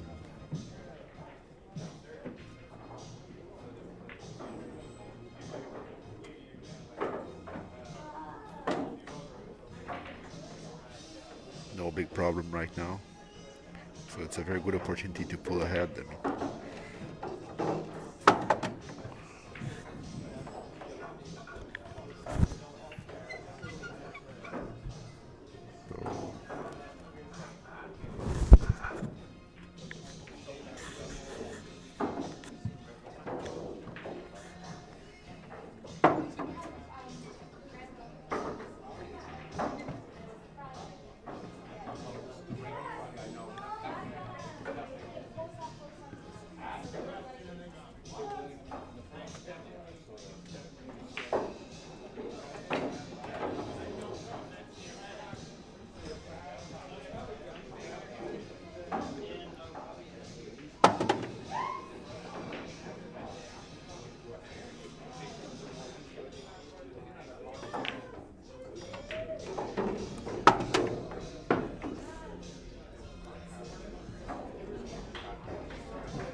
okay, so Steve has to choose a moment and move this here.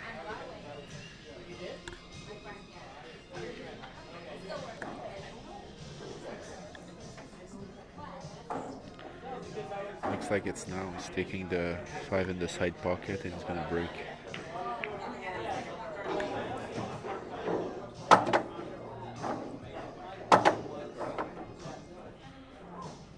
Did 2 ball on this shot. Doesn't want to take this 13 ball here because it's his, as of now, it's his only break shot. He's gonna try to avoid moving it.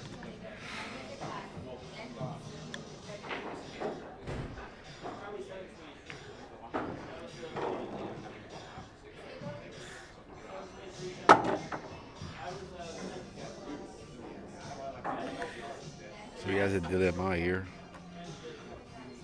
If he takes the 8 now, he could be moving his break ball. He doesn't want to do that. But if he takes the 11, when is he going to be able to come back for the 8? Oh.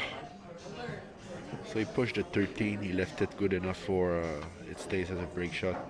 It's even improved. It's a better break shot now.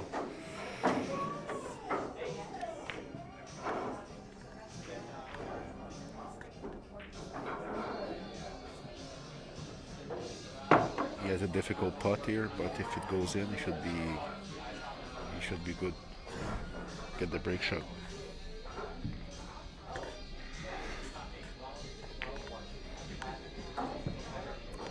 And it's in. Yeah, he has a tiny angle on the wrong side.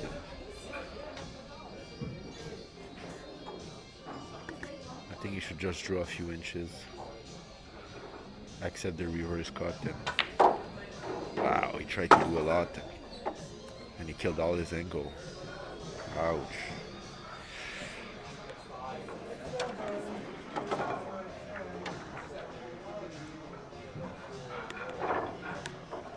Yeah, that's unfortunate. I don't think he has any angle left.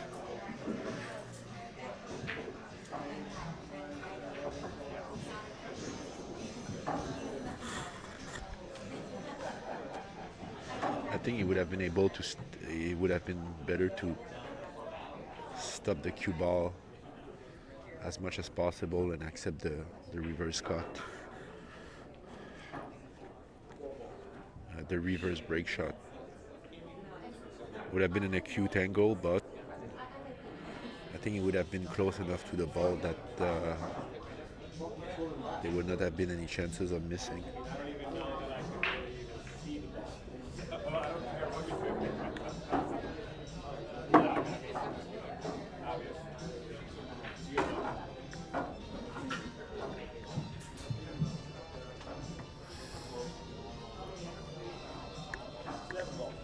Maybe he has a little bit of angle left, but I don't think so. I think he's straight.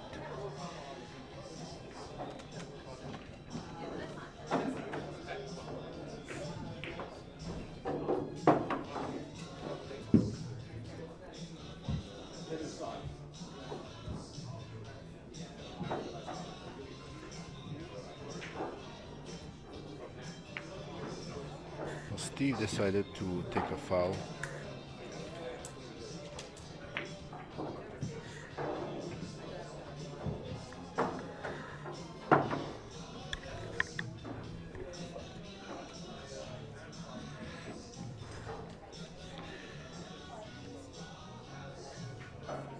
Some of you might be asking why he didn't call safe and pocketed the 13.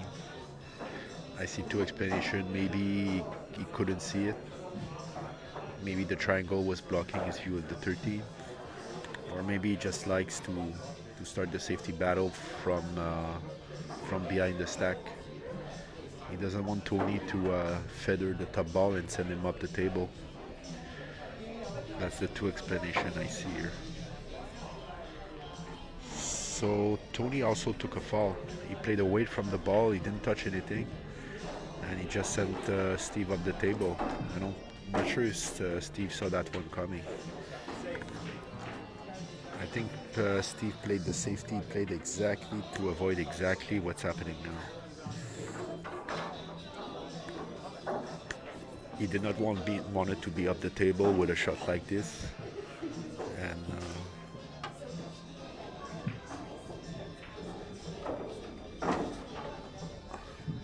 one thing Steve could have done is hit a little harder to create a bigger spread.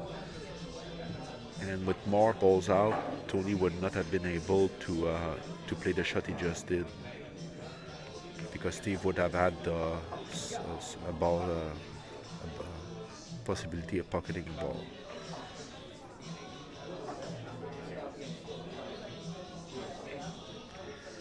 Okay, Steve found a shot, and that's a good safety.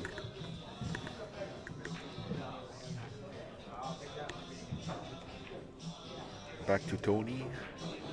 I don't think he has anything. I don't think he has any ball to pocket. I think he has an easy save here in the three ball. Can send the three like this and leave the cue ball here. That's one option. Yeah, that's what he decided to do. Back to Steve. And Steve is in a little bit of trouble here. If he goes up the table, he's gonna give the 6 to Tony. If he goes down anywhere here, Tony's gonna have the 3. I don't see any way he can feather something and come back like this where he is. So as of now, it looks like Tony's gonna win the safety battle.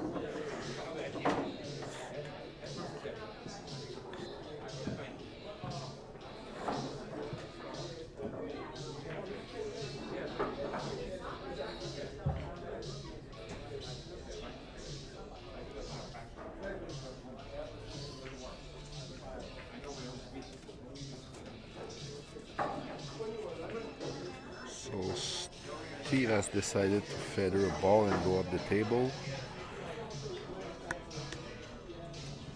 And I think he's good. I don't think that Tony sees this 6th ball. So Steve found something.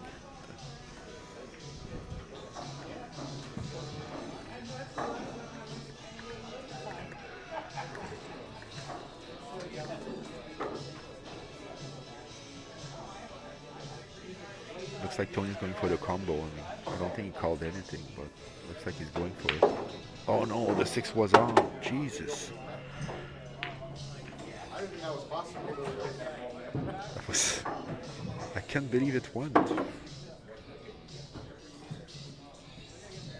from looking at the screen, it looked like it was totally impossible to make it, but...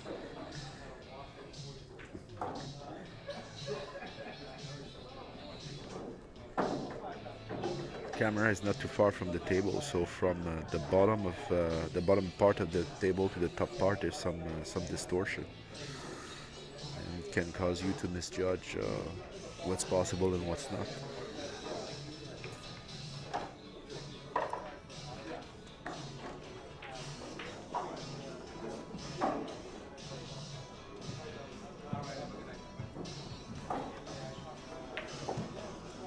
Okay, back to Steve.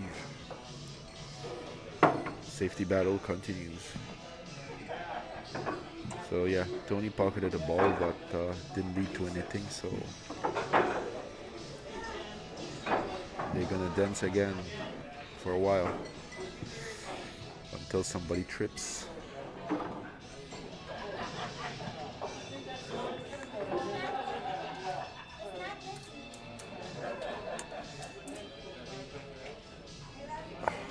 Steve couldn't think of a good safety, so he decided to take a fall. And Tony's just going to give back. He tried to put the cue ball back where it was, but Steve already admitted he didn't like the cue ball there, so the wise thing to do for Tony is try to put the cue ball exactly where it was.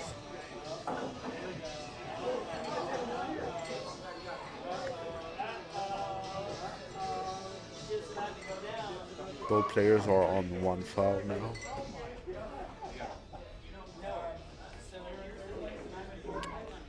As far as I can tell, Steve is exactly the same situation as what he was on his previous shot, so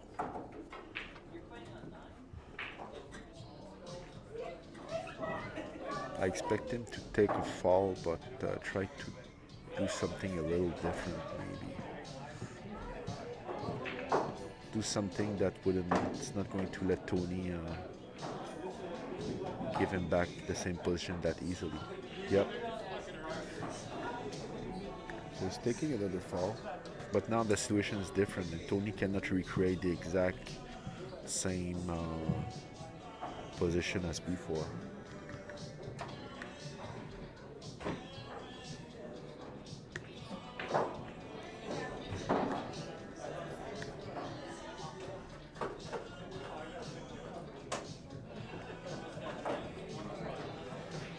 I think Tony should just give back here, because I mean that is the 8th here. So if Steve sends the cue ball at the table, Tony has 1 or 2 shots.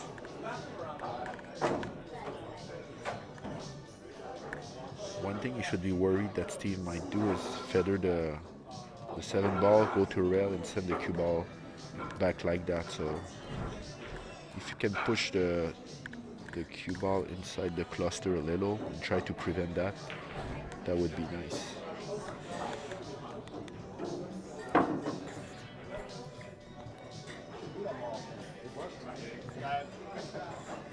I completely missed it.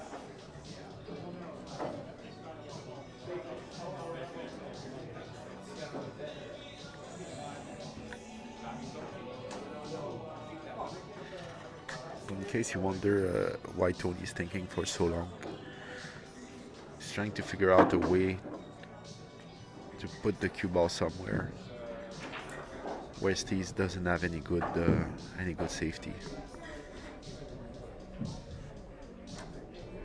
Yeah, he's just going to push it in the cluster, like I said. So Tony told Steve he's on 2. You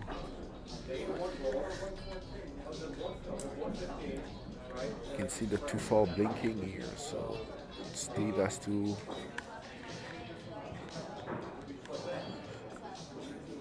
either take the 3 fault, which means a 15 points penalty on top of the 3 points he lost on falls, or he may try something. One option is just to go up the table and hope Tony misses the 8 ball. This is not a very good option.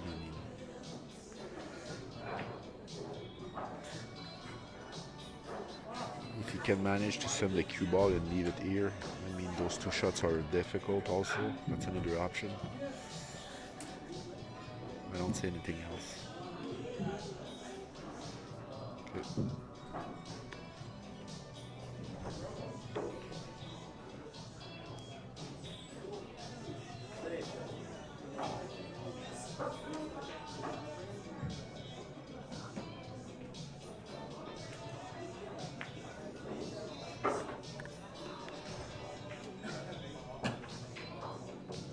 Okay. Steve is playing safe.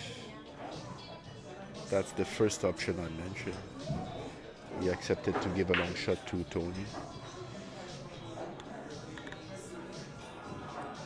And Tony is on 2 now, so he must be very careful not to scratch.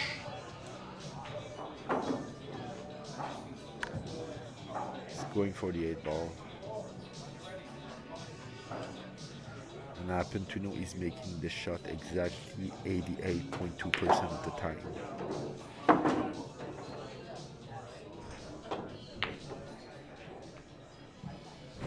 This was one of the other times. And he hooked Steve on the lip of the pocket. Wow. Okay.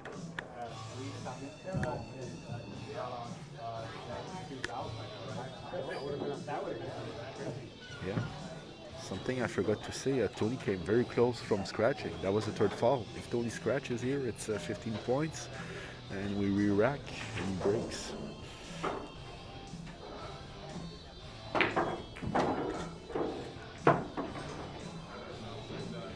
So not only did Tony didn't scratch, but he hooked Steve on the lip of the pocket.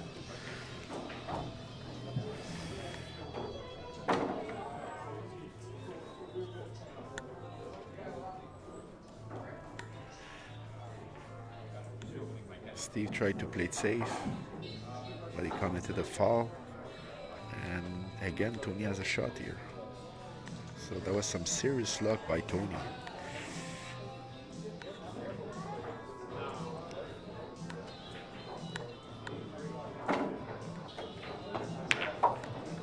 And he's gonna make the shot this time, but I think he hooked himself. There's no hand to this drama here. I don't think he has anything. The 7 is on. Okay, he spotted the combo here. There's a combo here. Looks like he wants to go for it.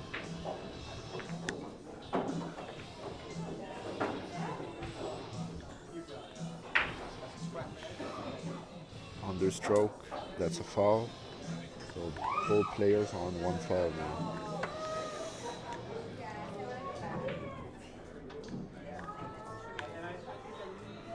Okay, and it looks like the safety battle is over for real now. The balls are spread. Steve has control.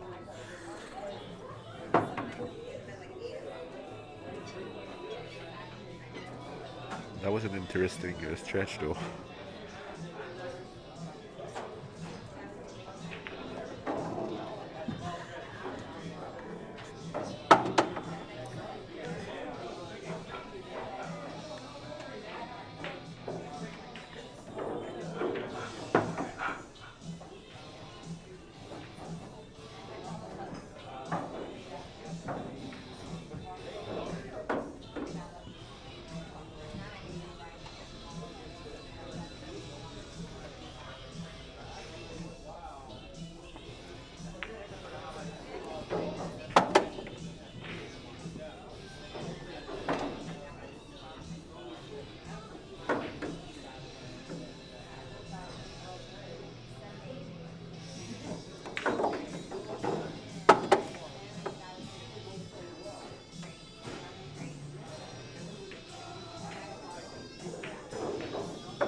luck doesn't always balance itself, but I think in this case it did.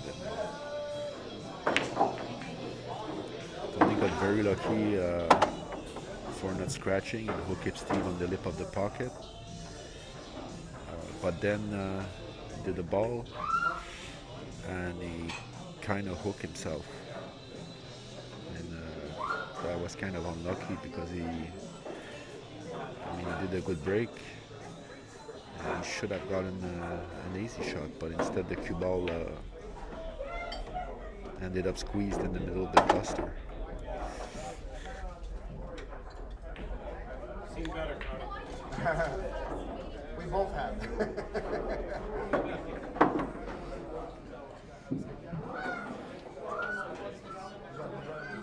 Steve ended up at the top of the table with no good reason. And now he left himself a missable shot.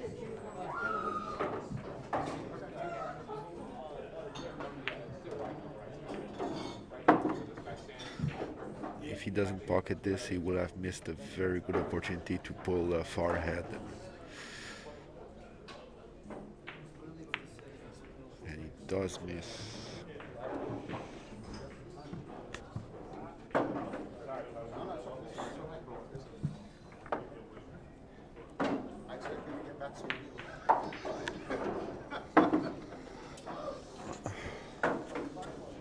But Steve only has himself to blame for that one. I think there was enough option that he should have been able to. Ouch.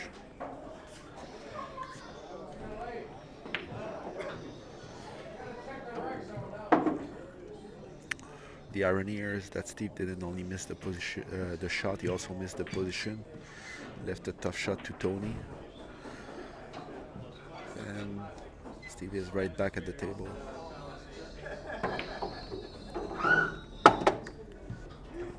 I'm waiting for her to scream like that when you're about to stroke the ball. Or me to stroke the ball because she keeps doing it.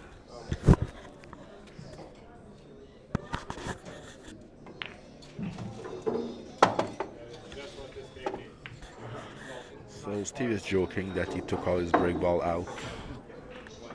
And if you look, he did. Not too sure I can break now. That's inside the triangle. This here, maybe that's his best option. One rail and then break by behind. I don't see anything else right now.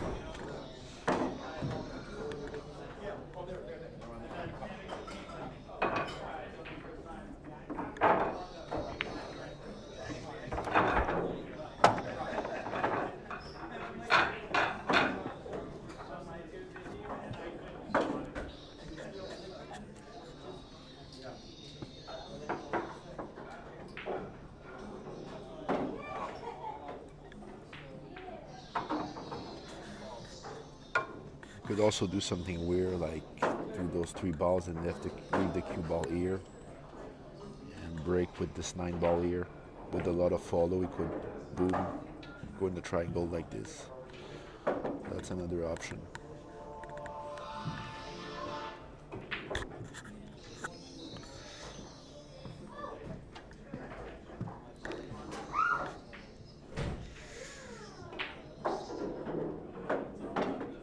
Okay, so it's not going to be a side pocket break shot.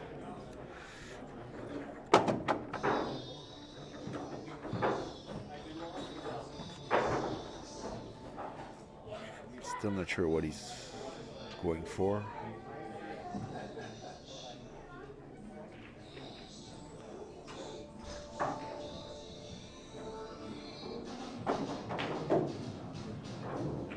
But it's all bad. He's gonna get lucky if he gets a break shot and is successful at continuing his run.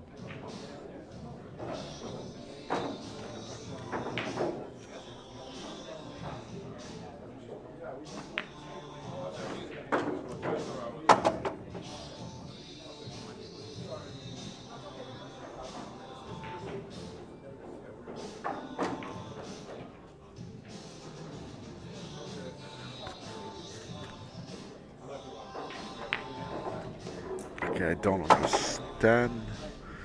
I think it was much better to break with the 15, but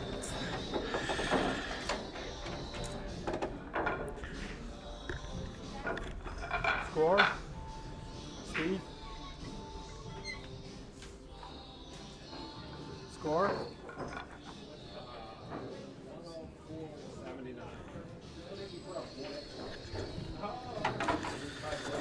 so I still have the correct score. I'm pretty happy.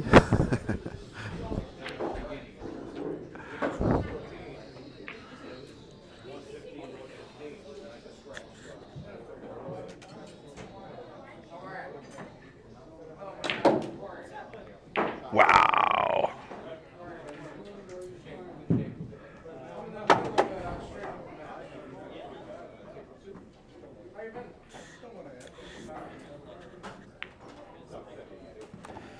I think I just learned something right there.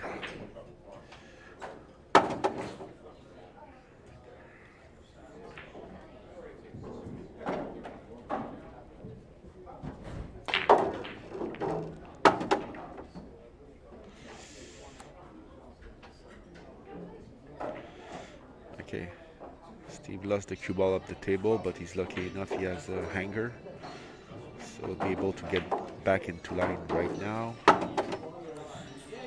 And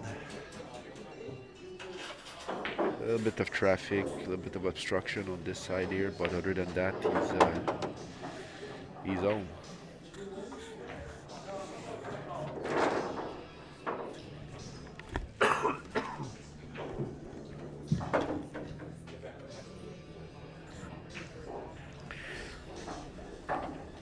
The only other problem is that he doesn't have a good break ball right now. Let's see if he tries to create one. At the very top of the food chains, the players are so good that even if they don't have a break shot, they just create one. Let's see if Steve will manage to do that. There you go. That was it. That's not an accident, folks. That's exactly what he was trying to do. Put the 5 ball around here, and now he has a good break shot. All the balls are fairly easy.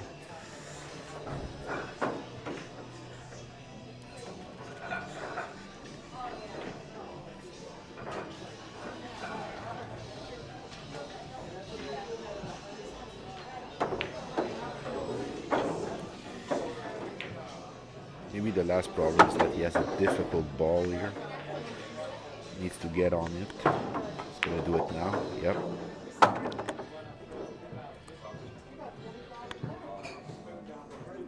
So like I said before, when you have a difficult ball, it's best if you have a ball to get to it and a ball to come back from it. And Steve had both here.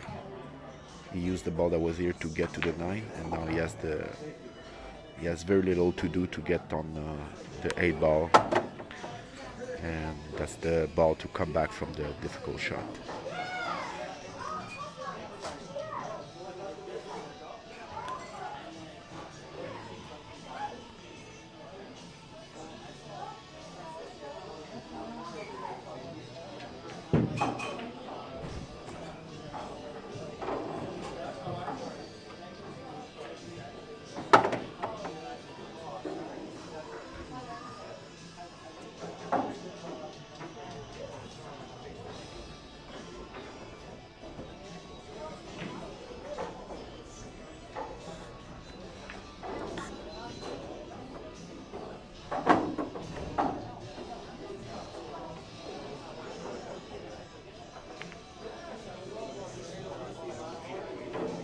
I don't think this is what Steve wanted to do, but I think he has the combo I was going to say, but now he could see the 3 ball. Doesn't have a ton of angle here, but it's pretty straightforward to give himself a shot on the 5 ball. Yeah, he made it.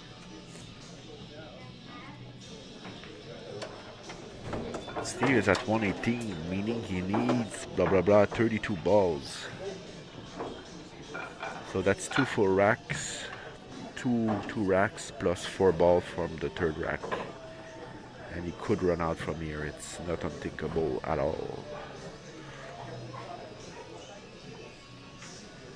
Offensive play index for Steve is 889, just shy of the 900.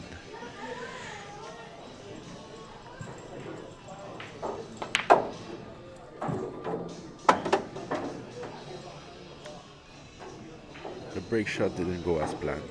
I think Steve expected a better spread than that.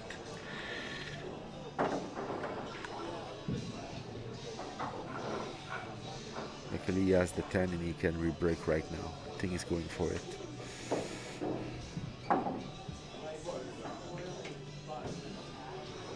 It's gonna go one rail and boom.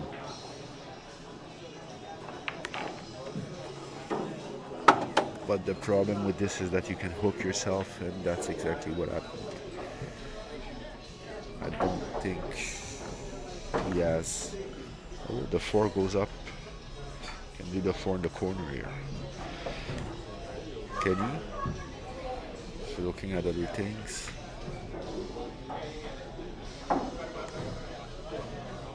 He's going for it. 4 in the corner.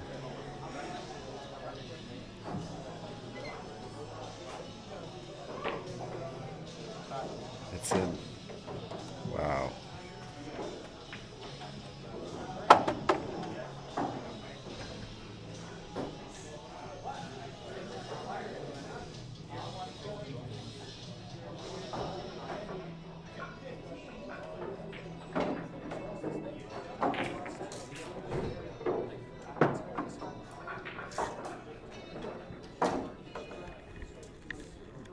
Can I have a Stella?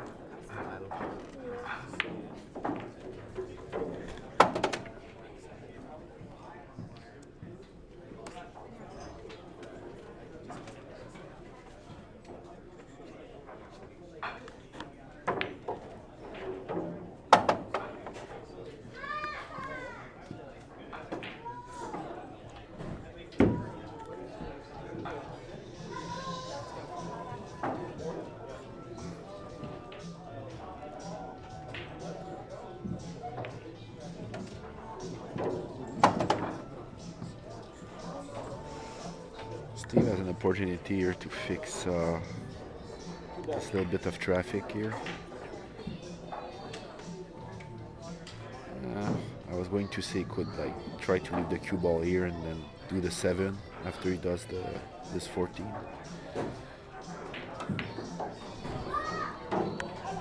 Decided to draw. He's gonna do the 7 later. I think it was too much to ask to land exactly here. I mean, I think he took the right decision to come back to it later.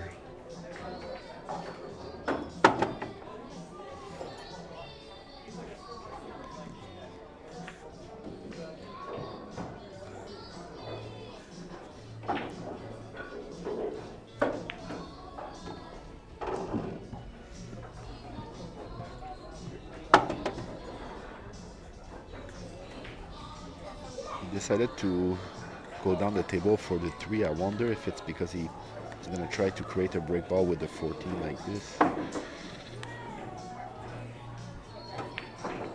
Nope. He tried to do it with the 6. And I'm not making this up, guys. This was not an accident.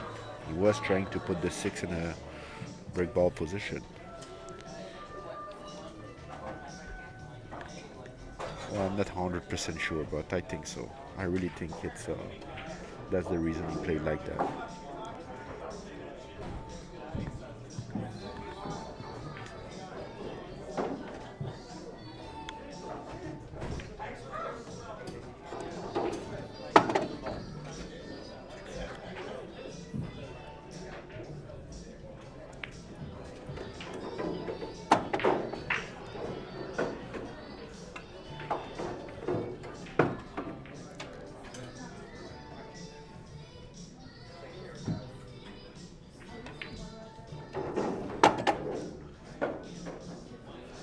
And unsurprisingly, the break ball is going to be the 6 that he pushed in this spot a few shots ago.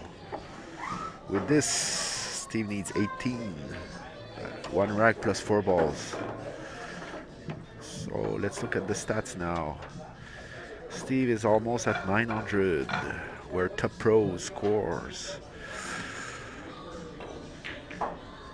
Tony still has the biggest run with 40, but Steve has 234. One of the 34 is the ongoing run. Tony has 7 misses now. Steve has 4. Okay, let's go back to the match.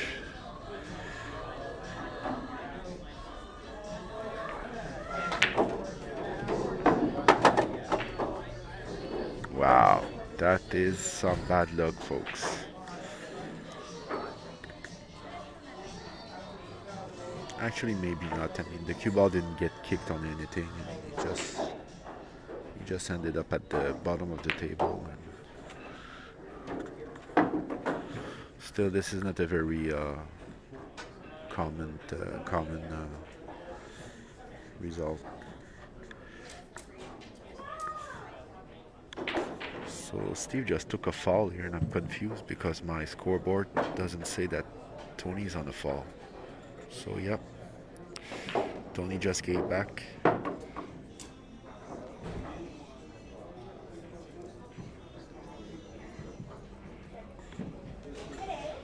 And again, Steve foul, again. So both players are on 2 foul now. And Tony took a third fall. Steve took a third fall.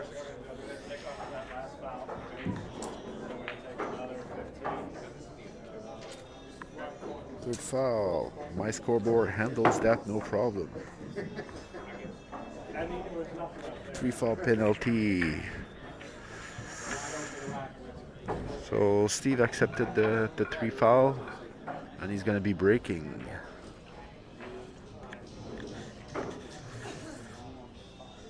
So all of you amateurs looking at this, this is not a good strategy for you, okay? This only applies to pool players, straight pool player at the very, very top level. 115.77. I'm actually at 114. 114. Okay. Steve says he's at 114, so I'm going to change my score to match his.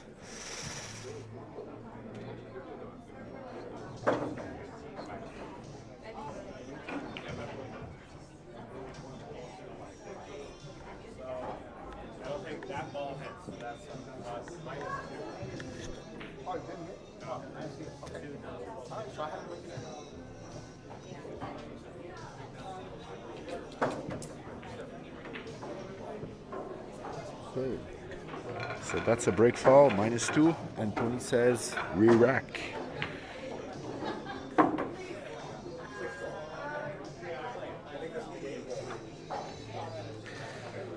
So folks, you just saw what's happening when there's a break-in fall. So it's always a 2-point penalty, and the other player has the choice of accepting the position or asking for a re-rack. This is when there's a breaking fall. This is when the player fails to send two balls and the cue ball to a rail.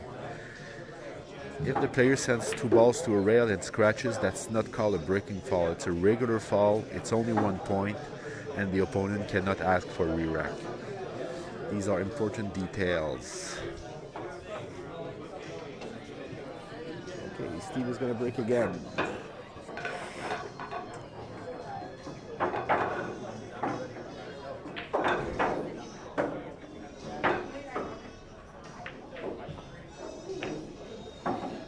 That's a legal break. Tony is on 2 falls, but I don't think that Steve told him, so Steve doesn't remember that Tony's on 2.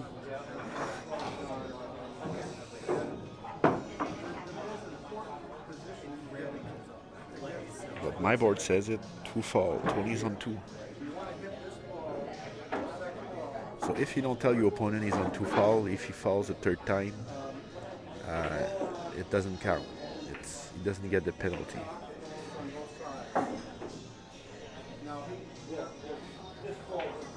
Well, I hit it a little too hard.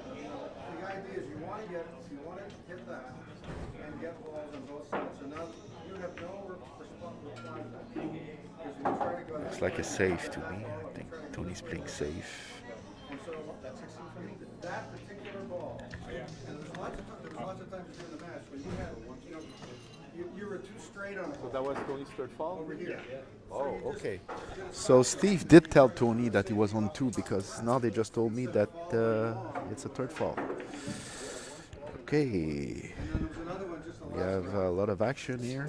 Minus. Third fall for Tony. 112 to 61. Okay. So I'm still 1 off from the time Steve was the 3 fall of Steve.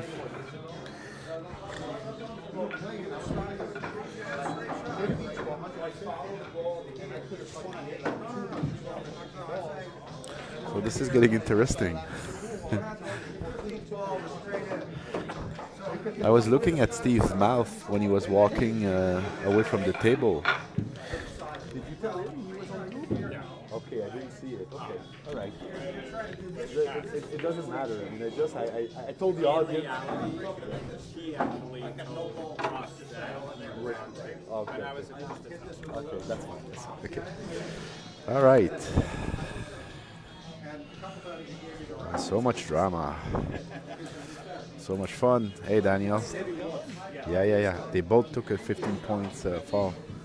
No, actually, Tony's was accidental.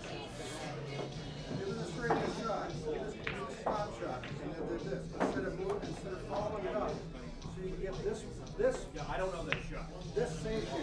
That's a legal break. No pocketed balls.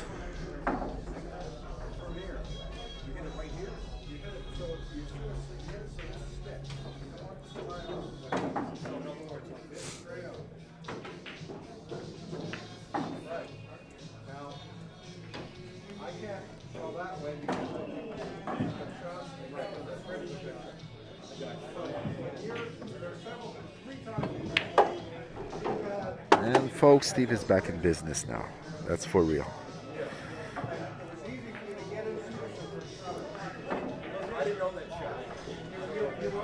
It's a thin cut, but I think he's close to the ball. I think he's a favorite to make it, and he's going to spread all of this all over the place. He's going to spread this cluster all over the place. Yes.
Okay, so now we have a better idea. This has to be the break ball. I can only guess that this is the key ball.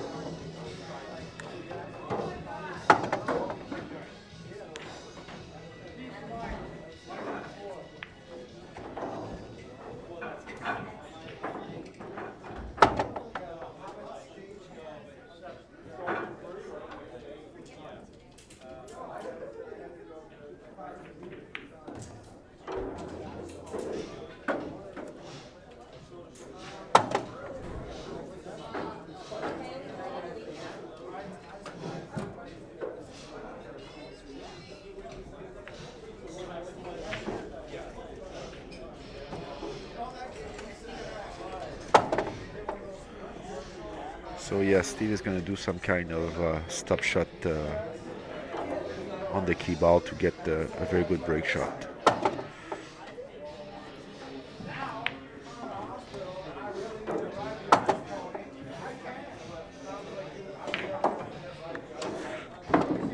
What do we have here? Total falls 10 for Steve, 9 for Tony. 5 intentional fall for Steve, 4 for Tony. They both have a break and falls. No, Steve has a break and fall and a 3 fall penalty for each.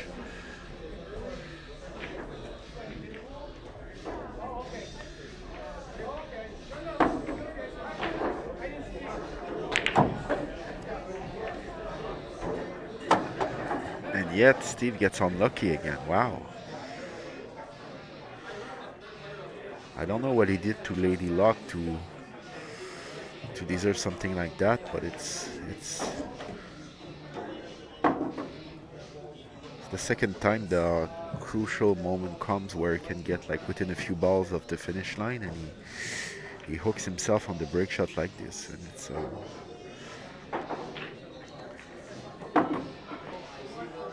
he really didn't have to end up like this. I mean, it's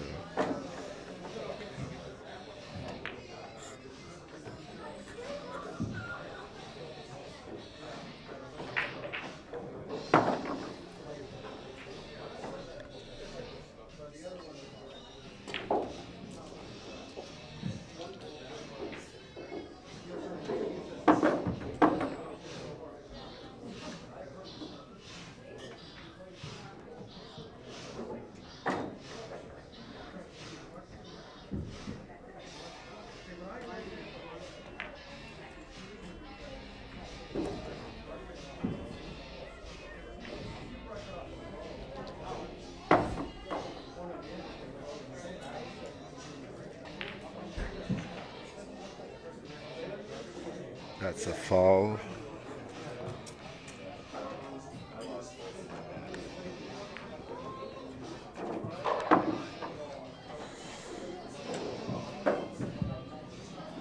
It's not clear to me what Steve was trying to do.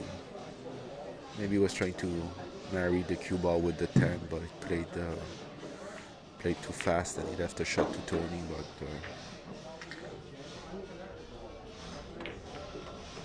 I think it's fair to say that Tony has a full control here unless he scratches. He didn't scratch, but there's nothing. He's got no easy ball here.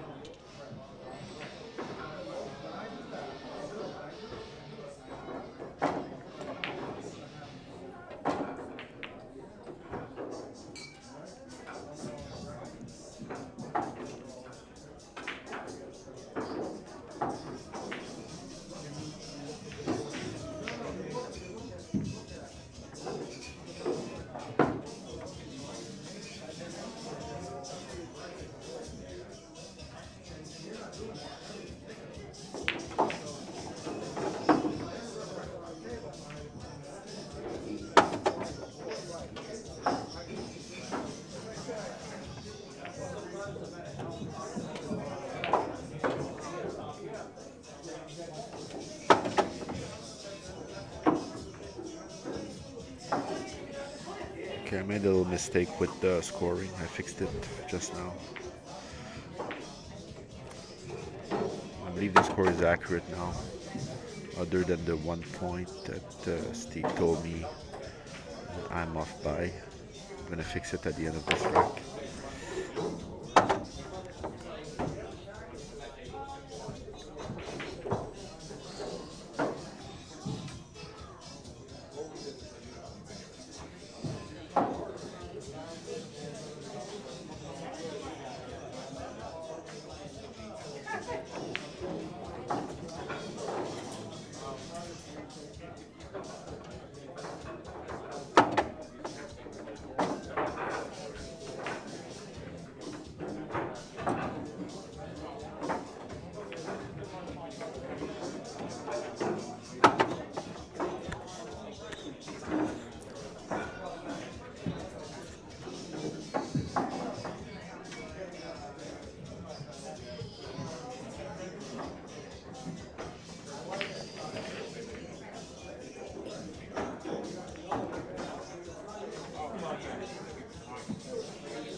Doesn't look too good. Steve still has a problem with this side and he doesn't have a good break ball, so I don't think he'll be able to continue his run.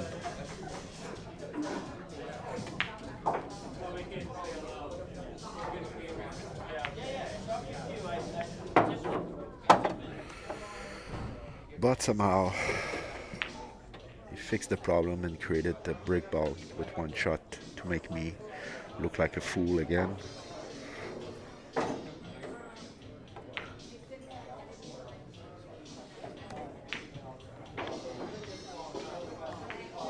And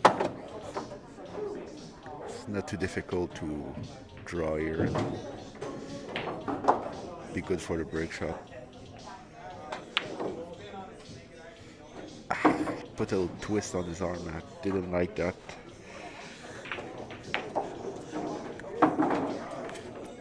And Tony has a good chance to get it. I don't think he can draw, but he can go forward 2 rails. He should get something.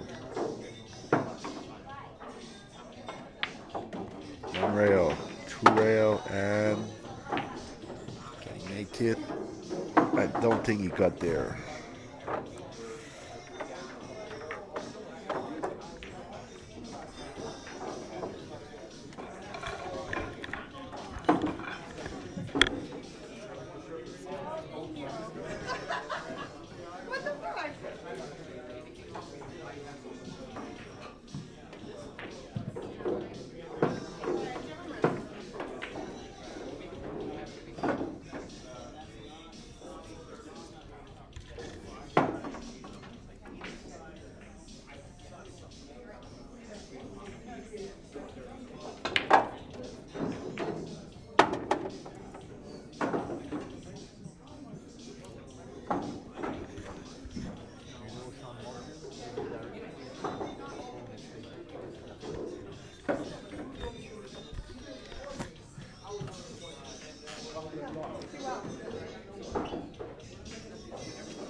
That was a safety by Tony. He didn't get a shot after his break. Actually, it was pretty impressive. He was able to get any spread.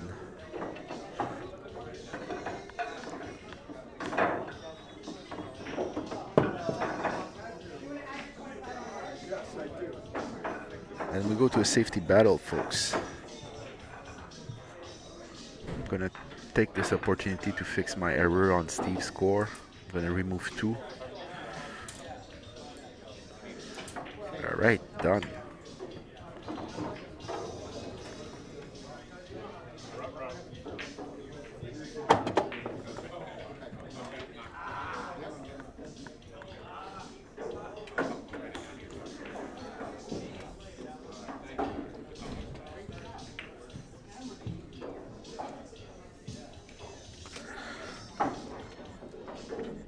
It's a pretty good save by Tony, but Steve has a couple of options here. He can just feather the 7, go to a rail, and if he ends up anywhere here, he's fine. It's not super easy, but I expect him to get it.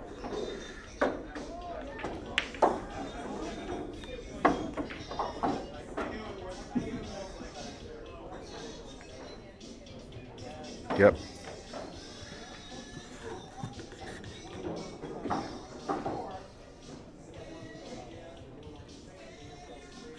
So if you notice, Steve is only 13 away from the finish line. So if he wins this safety battle, that could be it.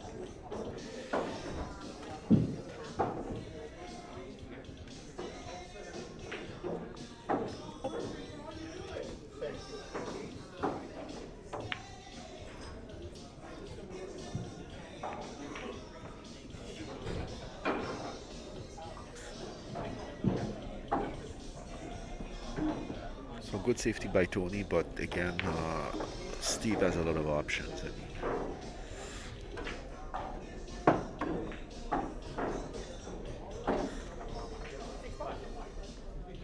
can just Can just hit this 13 ball and draw like in there. No, actually, that's a little risky. I mean, there are balls off the table. I think he's gonna try to stay behind the 11 instead here. No, he did the first thing I said. I thought that was a little dangerous, but he got the result that I was thinking of.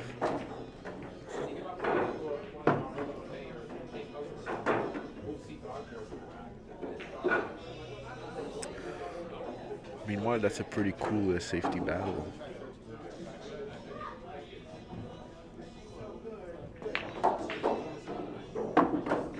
I think Tony called the 6 ball. Or he called safe, I'm not sure. We'll know now. Oh, he called the 13 and the sign and missed. Ouch.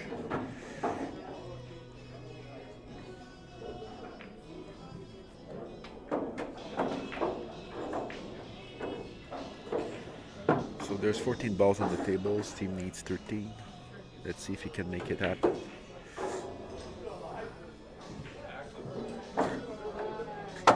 He has 2 good balls to re-break the cluster. There's really no problem here.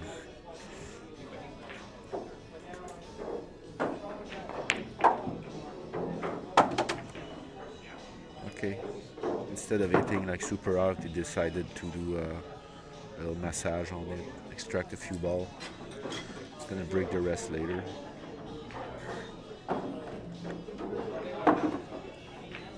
That's a wise choice. I mean, if you slam it, you never know. I mean, the cue ball could find its way to a pocket. But he looks good now.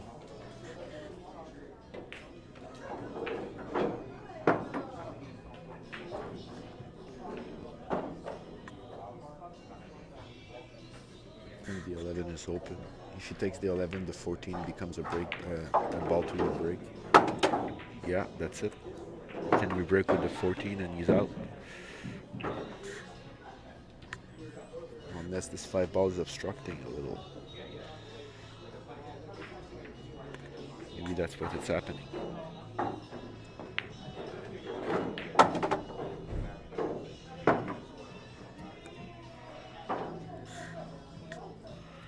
Yeah, I think that's what was happening. So he's gonna take out the 5 and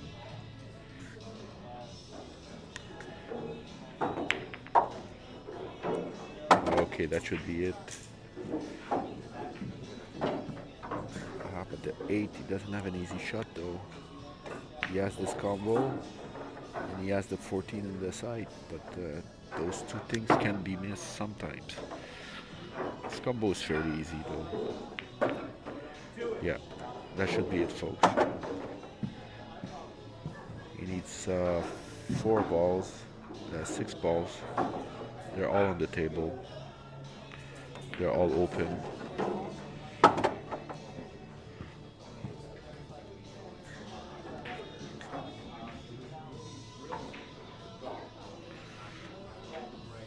Play it safe. Safest thing you can think of. I think you should take the 14. That could go wrong here.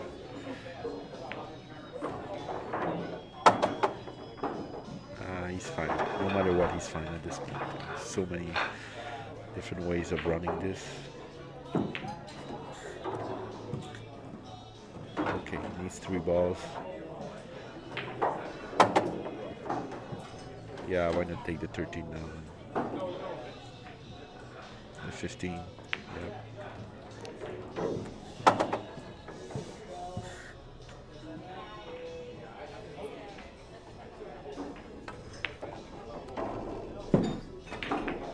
One more for Steve for the win. Yep. Steve wins. That was a pretty interesting match. There was a lot of drama. There was an intentional 3 fouls. There was an unintentional 3 foul just after. There were a lot of interesting safety battles. And although Tony was best at the beginning, Steve caught up and won by a fair margin. Safety success 10 and 12 for Steve, 9 and 11 for Tony. So yeah, both above 80% success. Intentional foul 5 for Steve, 4 for Tony. Not sure the stats is right. I have to put the intent when the people take intentional foul, and sometimes I forget. So I have the feeling this number should be up by 1 or 2 at least.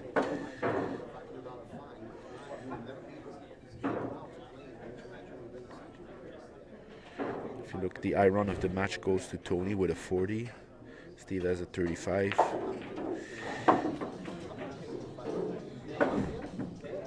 If you look at the stats here, PPASI, that's the point per attempted scoring innings.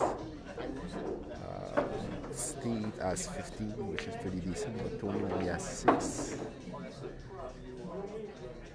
He was at the table 14 times because of those misses here, 11 of them.